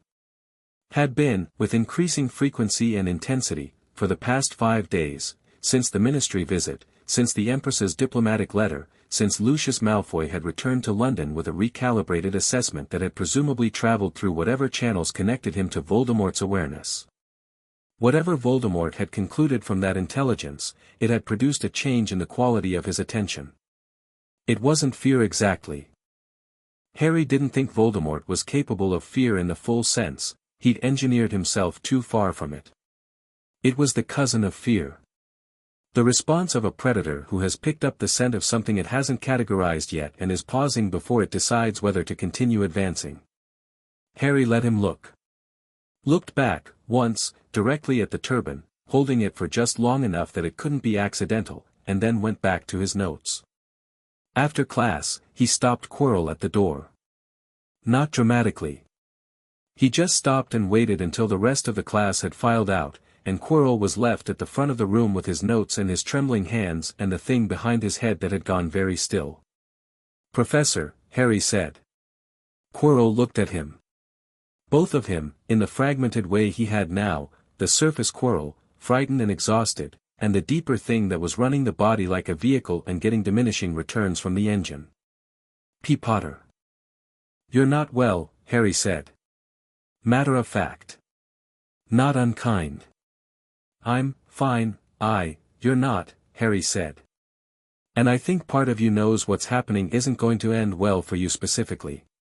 He set his bag down on a desk and sat on the edge of it. "I'm not here to threaten you. I want to tell you something that's true because I think you deserve to hear it." The thing behind the turban pressed forward, he could feel it, the cold weight of Voldemort's attention concentrating through Quirrell's frame like a lens-focusing light. But it didn't speak. It was listening. "Quirrell," Harry said, looking at the surface of him, the actual man inside the compromised shell, "I know you went looking for Voldemort in Albania. I know you believed in what he represented, or you believed you could control what you found, or you just made a mistake that had consequences you couldn't have fully predicted. I don't know which." He looked at the man's hands, pressed flat on the desk, trembling finely. "Whatever you believed at the beginning, this isn't that anymore. You're dying. Not metaphorically. The possession is, he's using you in a way that doesn't account for your continued survival." Quirrell's mouth worked. The stutter had become almost complete, he couldn't manage a full word. "I can't save you from what's already been done," Harry said. "I want to be honest about that. But I can make sure it's finished quickly, rather than drawn out." He met the frightened eyes. "When this comes to its end, and it will, this week, I think, I'll make sure you're not conscious for the worst of it. That's what I can offer." The silence in the room was complete. Then the voice that was not Quirrell's came through Quirrell's throat, low, controlled, with the particular texture of something very old and very cold that had long since burned away most of the moisture of normal human speech. "You are making promises," it said, "for an outcome you have not yet achieved." "I am," Harry said. "But I'm a good judge of how things are going to go." "You are a child," the voice said, "who survived a curse by accident, and has been in a school for 2 weeks. I survived a curse by dying," Harry said. "And spending 17 years being educated by the oldest vampire in the Western Hemisphere. And I've been in this school for 2 weeks, yes." He looked at the turban. "And in those 2 weeks, I've identified every protection on the stone, I've mapped the corridor's layout in 3 conditions including low light, I've positioned 3 of my own wards at intervals between the 3rd floor entrance and the mirror room, and I've informed Dumbledore of enough of my plan that the castle's own defenses will cooperate with me rather than interfere." He paused. "Shall I continue, or is that sufficient context for the conversation?" Silence. Long enough that Quirrell's hands, which had been trembling, went still. "You have been busy," the voice said. "I've had good teachers," Harry said. He picked up his bag. Walked to the door. Stopped, because there was one more thing. "Tom," he said.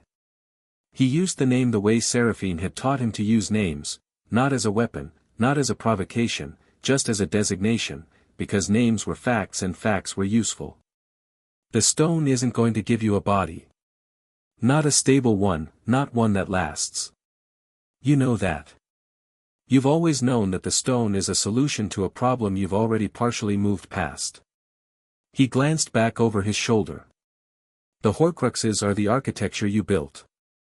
The stone is contingency. You've been reaching for contingency because the architecture feels fragile.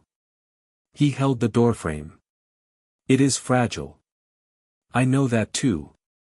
But the stone isn't what you actually need, and taking it destroys quarrel for something that won't solve what you're trying to solve.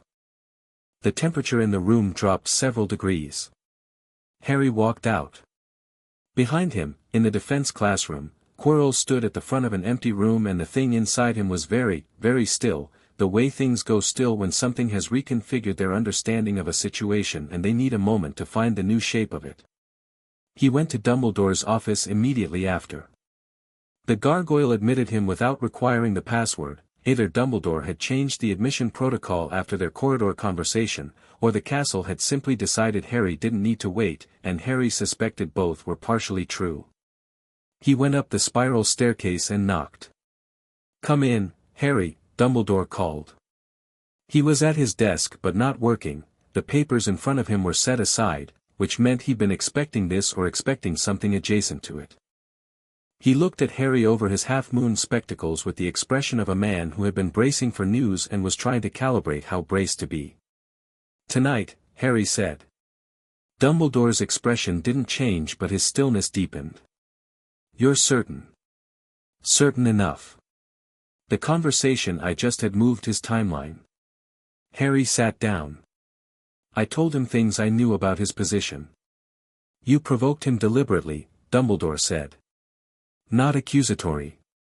Confirming." "I gave him accurate information and let him draw conclusions," Harry said. "The conclusion I wanted him to draw is that waiting gives him no advantage and increases the risk of me having more time to prepare." "Which is true," Dumbledore said. "Yes. Which is why it works." Dumbledore took his glasses off. Held them, turned them over. "Harry. What I need to tell you," he stopped. Started again, with the particular care of someone choosing to do something they've been avoiding. "If you go through those protections tonight, you will reach the mirror. And at the mirror, you will be the only one who can retrieve the stone, because of the nature of Dumbledore's, of my modification to it." He looked up. "No one who desires to use the stone can retrieve it. You don't want to use it. But Voldemort will understand that when Quirrell fails, and he will, try to access me directly," Harry said. "Try to use me the way he's using Quirrell. Possess me, or force me to retrieve it, or confront you himself," Dumbledore said quietly. "Whatever form he can manage in that state, he'll use it." He looked at Harry with something very direct, something that had moved past the chess player register into something more human and more costly. "I need you to know that. I need you to know what you might face at the mirror." "I know," Harry said. "Do you, Dumbledore?" Harry said it gently. "I've been trained by people who are not alive in the conventional sense. I have spent significant portions of my childhood being tutored by a woman who faced down a version of death so thoroughly that she transcended it and has been operating at the level of something more than human for 9 centuries. My understanding of death, of what it is and what it isn't and what survives it, is not theoretical." He met the old man's eyes. "I'm not afraid of Voldemort as a shade. I'm not afraid of Voldemort as a shade plus Quirrell's body. I am alert to the danger. I'm not afraid of it." Dumbledore looked at him for a long moment. Fawkes made a sound on his perch, something low and warm and not quite a song. "There is something else," Dumbledore said. He set the glasses down. "The scar. The Empress has been working on something in it. For years." "The soul fragment," Harry said. "She's mostly removed it." Dumbledore's expression went through something that was complex and old and pained. He was quiet for a moment. "I know what was in it," he said finally. "I had suspected for some time. I had not," he stopped. "I had not yet decided what to tell you. About the fact that I was a Horcrux," Harry said. The office was very quiet. "The past tense," Dumbledore said carefully, "is significant. Seraphine started working on it when I was 3 years old," Harry said. She identified what was in the scar within the first year. The extraction took 11 years. By the time I was 14, there was nothing left in the scar that wasn't mine. He watched Dumbledore process this. I know what it would have meant if she hadn't. I know what your plan required, the version of me who didn't know, who went to face Voldemort carrying a piece of his soul, who, he stopped. That version of me would have had to die to destroy it. Dumbledore said nothing. But the silence was not denial. Your plan, Harry said, not with anger, with the kind of precision that was sharper than anger, required a boy who didn't know he was going to have to die. You needed him ignorant because knowing would change the choice, and a knowing person might not make the choice you needed him to make. He held Dumbledore's gaze. I understand the logic. I think you genuinely believed it was the only way. And I think you felt terrible about it. He paused. But that's not my situation. The Horcrux is gone. The sacrifice it required isn't on the table anymore. When I face Voldemort, fully, finally, it won't be as someone carrying a piece of him. It'll be as myself. Dumbledore looked at him, and his eyes were bright with something that the very old had a version of that looked like grief but was closer to the feeling of a weight being lifted from somewhere you'd been carrying it so long you'd stopped knowing it was there. I should have, he started. Yes, Harry said.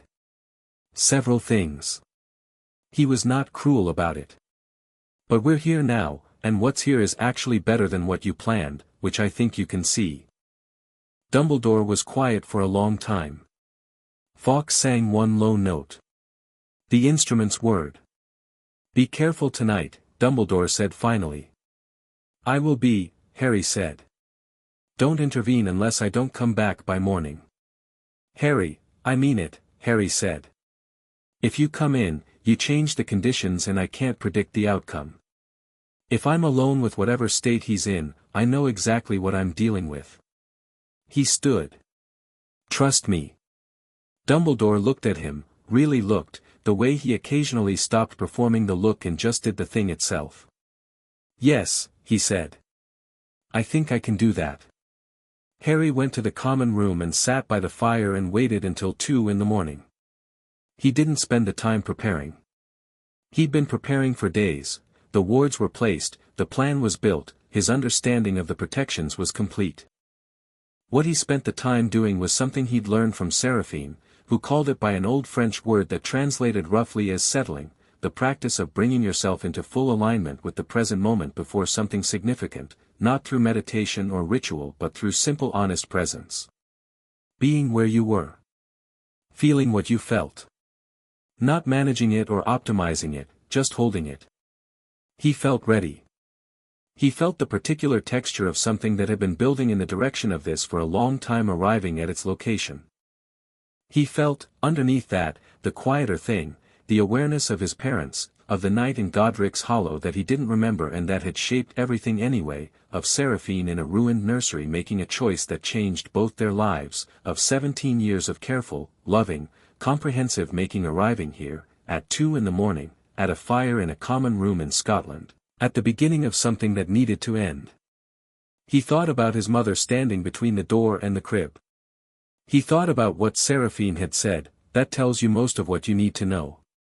He thought about what he knew about death, not theoretically, but in the way Seraphine had taught him, the way you know something when you've been around it long enough and paid enough attention. Death was not the opposite of life. It was a threshold, and what mattered was not whether you crossed it but what you carried and who you were when the crossing was required. At 2:15 he got up, put on his coat, and went into the castle's dark.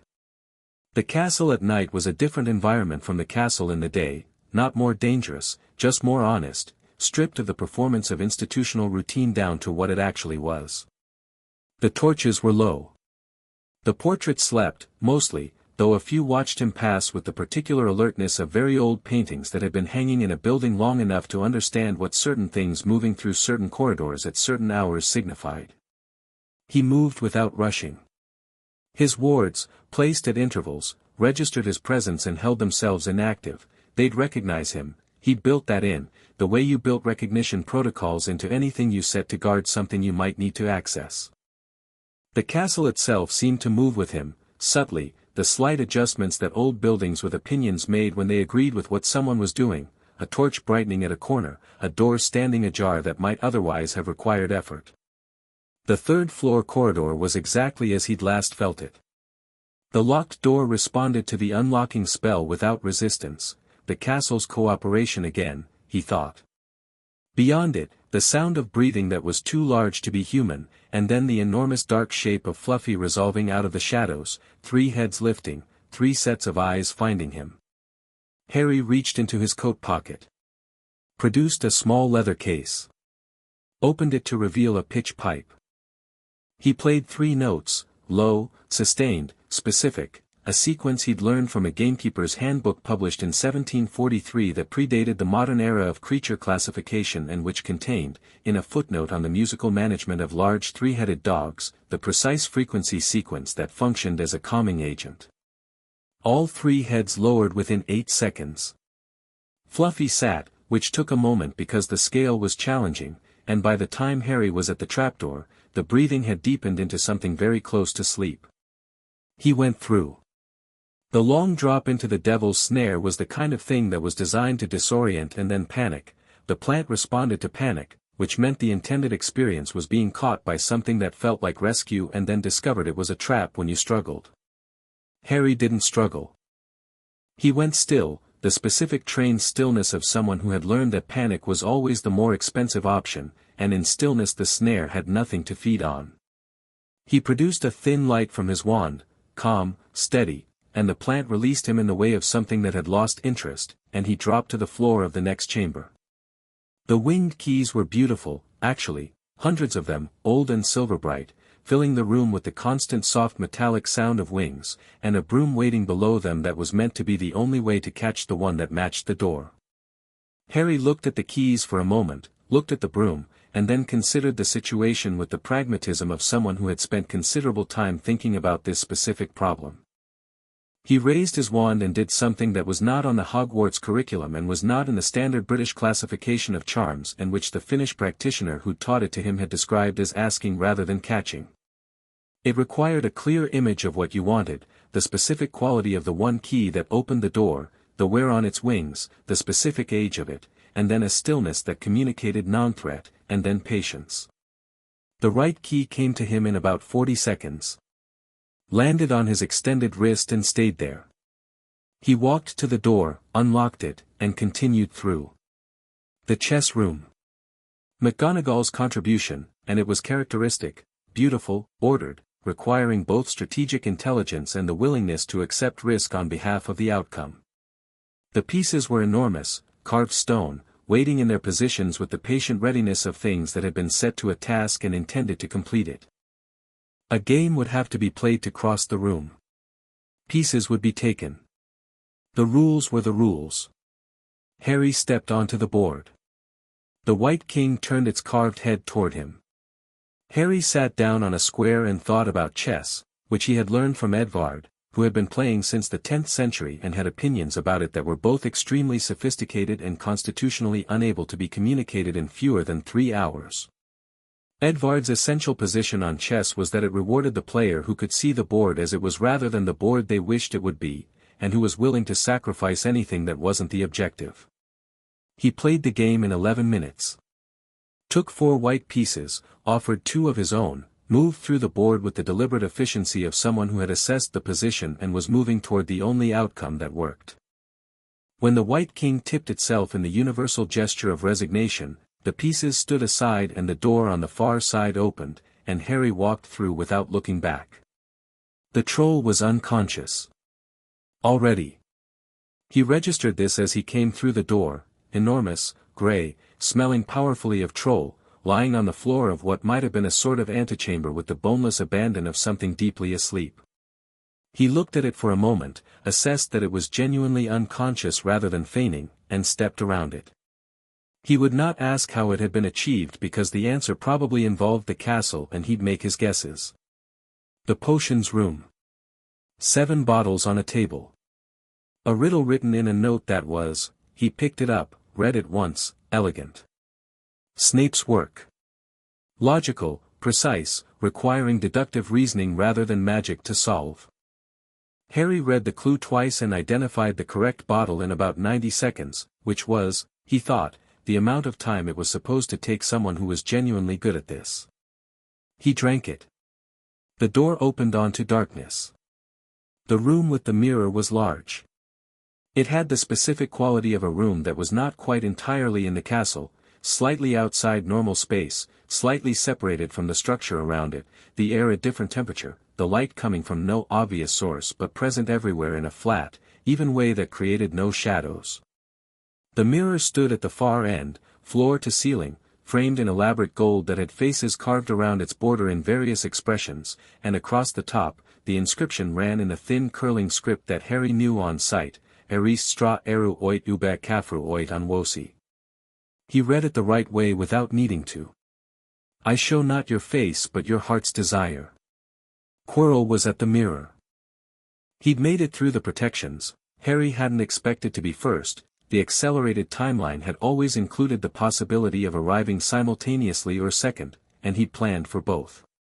Quirrell stood before the glass with his back to the door, staring into it, and his posture had the quality of someone who has been here for a while and is running out of understanding of why it isn't working. Harry walked into the room and didn't hurry. Quirrell turned at the sound. His face was the face of someone who had gone past exhausted into something that was mostly function. The eyes were wrong in the specific way of eyes that have been partially vacated, running on the infrastructure of reflex rather than full presence. Whatever was left of Quirrell under the possession was very small and very far back. You came, Quirrell said. The stutter was gone entirely. That was Voldemort's voice now, not Quirrell's at all. I said I would, Harry said. He stopped at a distance that was conversational and was also measured, close enough for direct engagement, far enough that the first move would tell him something useful about the nature and speed of what he was dealing with. The mirror will not give me the stone, Voldemort said through Quirrell's throat. No, Harry said. It won't. You told me you had a plan. I do. Then this is it. Quirrell's head turned to the mirror and back to Harry, and the assessment in it was thorough and cold and not quite afraid. You intend to retrieve the stone yourself. To keep it from me. I intend to end this situation, Harry said. The stone is part of it, yes. Give me the stone, Voldemort said, and I will make you an offer worth hearing. You don't have anything I want, Harry said. I've thought about that carefully. Power, I have it. Knowledge, I have access to more than you can offer.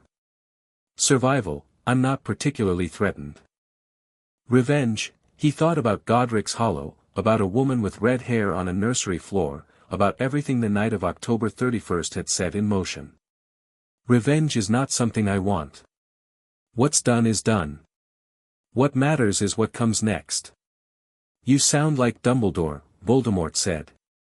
I sound like Seraphine Valdris, Harry said. Who is considerably older and considerably more pragmatic than Dumbledore, and who taught me that holding on to the past is just paying a debt that's already been settled. He looked at Quirrell, at the man's face, the wreck of it. Tom. The stone isn't going to solve what you think it will solve. The Horcruxes are cracked. I know where some of them are. I know what they are. You built a structure against death, and what you built is fragile because it was built on fear, and fear makes everything fragile at the load-bearing points. The temperature dropped sharply. You know about the Horcruxes, Voldemort said. Very quiet. The particular quiet of something that has received unexpected information and is processing whether to attack the source of it or extract more from it. Seraphine has been monitoring Riddle family magic since the mid-1940s, Harry said. She noticed the first split in 1943. She's been tracking the artifacts since. She doesn't share this publicly because the Knight Council's position on Horcrux creation is complicated and she prefers to manage sensitive information carefully, but yes. He met whatever was looking out of Quirrell's eyes. We know. A long silence. Then you know, Voldemort said slowly, that I cannot be permanently destroyed. Not while they exist, Harry said. Which is a problem for future me. He tilted his head. Tonight's problem is simpler. Quirrell's hand came up. The curse that came wasn't green, it was the deep ugly red of something improvised from insufficient power, Voldemort using Quirrell's diminished magical capacity at maximum, which was still enough to be harmful to someone who wasn't prepared for it. Harry stepped to the left, not dramatically, not in the sweeping practice dodge of dueling theater, just the small, efficient movement of someone who had been drilled on footwork by Mira until it was completely autonomous, and the curse hit the wall behind him. He raised his wand. What he cast was not anything the British curriculum had ever named, because it wasn't British and it wasn't in the curriculum. It was a binding derived from something that predated modern wizarding tradition, old magic, the kind that operated at the level of intent rather than mechanics, that worked by engaging the fundamental nature of the target rather than overcoming it by force. He'd been building it in the back of his mind for 3 days, the specific architecture for this specific target, not to destroy, because you couldn't destroy a shade without the right tools, but to separate. To take Voldemort out of Quirrell. The binding hit and the room lurched, not physically, but in the way of something structural, something at the level of magical reality rather than physical space. Quirrell screamed, a sound that was 2 voices occupying the same throat in conflict, and fell to his knees. Harry maintained the casting, sustained it, feeding it steadily without urgency, holding the architecture of the binding while it did its work. The cold came off Voldemort like heat off a fire, in waves, the same cold he'd been feeling from the turban since that first night in the Great Hall, but intensified now, immediate, the specific temperature of something very old and very dark that was being moved against its will. Harry walked toward them. Not running, walking, because running changed your center of gravity and he needed his center absolutely stable for what he was doing. He maintained the binding, stepped around Quirrell's kneeling form, and stood between Quirrell and the mirror. And Voldemort turned his attention on Harry directly. Not through Quirrell. Voldemort himself, the shade, the remnant, the thing that had not died in Godric's hollow and had not managed to live either, existing in the space between in a form that most people couldn't perceive and that Harry could perceive with perfect clarity because Seraphine had spent years making sure he could perceive things that occupied frequencies most people missed. He looked like a wound. That was the most accurate description Harry had. A wound in the air, a darkness that was not the absence of light but the presence of something that consumed it, will an intent and enormous intelligence and underneath all of it the oldest most driving thing, the fear, the specific terror that had been the engine of everything Tom Riddle had ever become. Interesting, Harry said. You should be afraid, Voldemort said, and his voice without Quirrell's body was barely sound, barely present, a whisper that came from everywhere and nowhere. I'm not, Harry said. I've looked at this before. Not you specifically. But I've looked at death and what lives near it and what tries to hold itself at the edge of it. You're the most extreme version of something I've been studying my whole life. I am beyond, you're not, Harry said, and he said it without cruelty, just with the flat accuracy of someone describing what they see. You're a man who was afraid and made choices from that fear for so long that you became the shape of it. That's not beyond. That's just the furthest point on a human path. The cold intensified. The binding, which had been holding Quirrell separated and gasping on the floor, was still running, and Harry could feel it the way you feel sustained magic, a constant draw, like holding a heavy thing, present and real but manageable. Voldemort moved toward him. And Harry stepped to the mirror. He looked into it. He'd thought about this, what he would see, what his heart's desire would show him. He'd thought maybe Seraphine, Vienna, the palace he'd grown up in. He'd thought maybe his parents, the version of them that existed in old photographs and descriptions and the green of his mother's eyes looking back from his own face. What he saw was himself.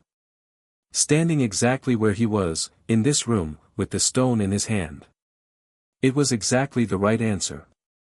The mirror recognized it immediately, the desire not to use it but to have it so he could deny it to someone else, to keep it safe, to hold it for the purpose of it simply not being a catastrophe. The mechanism Dumbledore had built for exactly this. The stone appeared in his hand, in the real hand, not the mirror, real and warm and small and somehow dense in the way of things that contain something vast. He closed his fist around it. Voldemort's presence hit him like a wave. The cold was total, immediate, and had the specific quality of something trying to find a way in, pressing at every edge, every surface, looking for purchase, for the gap that possession required. Harry had thought about this moment more than any other. He'd discussed it with Seraphine. He'd read about possession, about how it worked, about what it required and what it couldn't require, and about why the specific configuration of what he was made it harder than Voldemort was anticipating. You couldn't possess something that knew exactly what it was. Possession, Seraphine had explained, operated in the space between who you were and who you were afraid you might be. It exploited uncertainty, self-doubt, the gaps in your self-knowledge that created room for something else to move in. What made Quirrell susceptible was not weakness of character but the specific shape of his internal landscape, the doubts, the ambitions he'd never fully examined, the corners of himself he'd avoided. Harry had no corners he'd avoided. Seraphine had made that specifically, deliberately impossible, had insisted on honesty, on self-examination, on the willingness to look at everything including the hard things, since he was old enough to start doing it. He knew exactly what he was. Every part of it. The parts that were his parents and the parts that were Seraphine's and the parts that were simply his own, accumulated over 17 years of living and learning and choosing. The cold found nothing to hold on to. Not because he was perfect, he was very far from perfect, and he knew that too, which was part of why the possession couldn't get traction. You couldn't be destabilized by uncertainty about yourself if you'd already taken an honest accounting. He felt Voldemort's presence the way you feel weather, real, powerful, present, not something you could simply ignore. But not something that could get inside. You're trying to find a way in, Harry said, out loud, into the room, to the cold. You won't. You cannot, I know what I am, Harry said. Every part of it. There's nowhere for you to be. He opened his free hand. Extended it, palm out, and did the second thing he'd been building for 3 days, not the binding, which was still holding Quirrell separated, but something else, something that required the stone in his other hand, required what the stone was, the concentrated nature of its specific kind of immortality, not the immortality of fear and fragmentation that Voldemort had chosen, but something older and more whole, the immortality of something that had accepted death fully and found continuance. On the other side of the acceptance. He pushed. Not a curse. Not a spell in any conventional taxonomy. A push, with everything behind it, his full understanding of what death was and wasn't, the 17 years of education in things that lived at death's boundary, the specific magic that had lived in him since the night a killing curse bounced off something it wasn't designed to hit, and the stone, which resonated with it all like a struck bell finding its harmonic frequency. Voldemort came apart. Not permanently, Harry knew that, he'd told Dumbledore that, there were Horcruxes and they'd hold what they held and the complete work was years away. But the shade, the fragment that had been surviving on Quirrell and on the magic of the Albanian forest and on the specific terrible will that was Voldemort's most defining characteristic, that fragment came apart. Not destroyed. Dispersed. Scattered back into the kind of non-form it had been before Quirrell, before Albania, sent out into some intermediate state that was not existence and was not final enough to be death. Gone. For now. The room's temperature returned to normal. The cold lifted like a weather system passing. Harry stood in a silence and breathed. Quirrell was on the floor. Not dead, Harry had felt the separation complete before the push, the binding had done its work, and what had happened to Voldemort's shade had happened only to the shade. Quirrell was breathing. Unconscious. His face had the slack quality of someone who had been running a deficit for a very long time and had finally been allowed to stop. Harry put the stone in his coat pocket. Crouched beside Quirrell and checked his breathing, checked his pulse, real, if shallow, and more his own than it had been in months. Whatever happened now would happen without Voldemort's intervention. The man needed medical care and a great deal of time and probably a great deal of help, and Harry was not in a position to provide most of that. But he was alive. "I told you," Harry said to the unconscious man, "I'd make sure you weren't conscious for the worst of it." He stood up. Looked around the room, the mirror, reflecting only him now, standing in a room with a scattered stone and an unconscious man and the aftermath of something significant, his own face looking back at himself with those green eyes that were so completely his mother's, and something underneath them that was older, that had been made in courts and training rooms and long evenings by fires with an ancient woman who loved him, that was specific and real and entirely his own. He walked out. The castle received him back into itself the way it had all night, with the quiet cooperation of something that was glad about how things had gone, the torches brighter on his return than they'd been on his way in, the corridors more navigable, the stones warm under his feet in the specific way of something expressing a feeling it didn't have a protocol for expressing. He climbed to Gryffindor Tower. The common room was dark and empty and warm, the fire banked low. He sat down in his chair, it had become his chair, he'd noticed this happening without making a decision about it, the way certain things become yours through repeated use, and put the stone on the arm of the chair and looked at it. It was smaller than he'd expected. Oval. Red as old garnets. Dense in a way that communicated its content the way heavy objects communicate that they're heavier than they look. He held it and felt the particular warmth of something that was very old and very real and had been making the same promise to the same person for centuries. He thought about Flamel.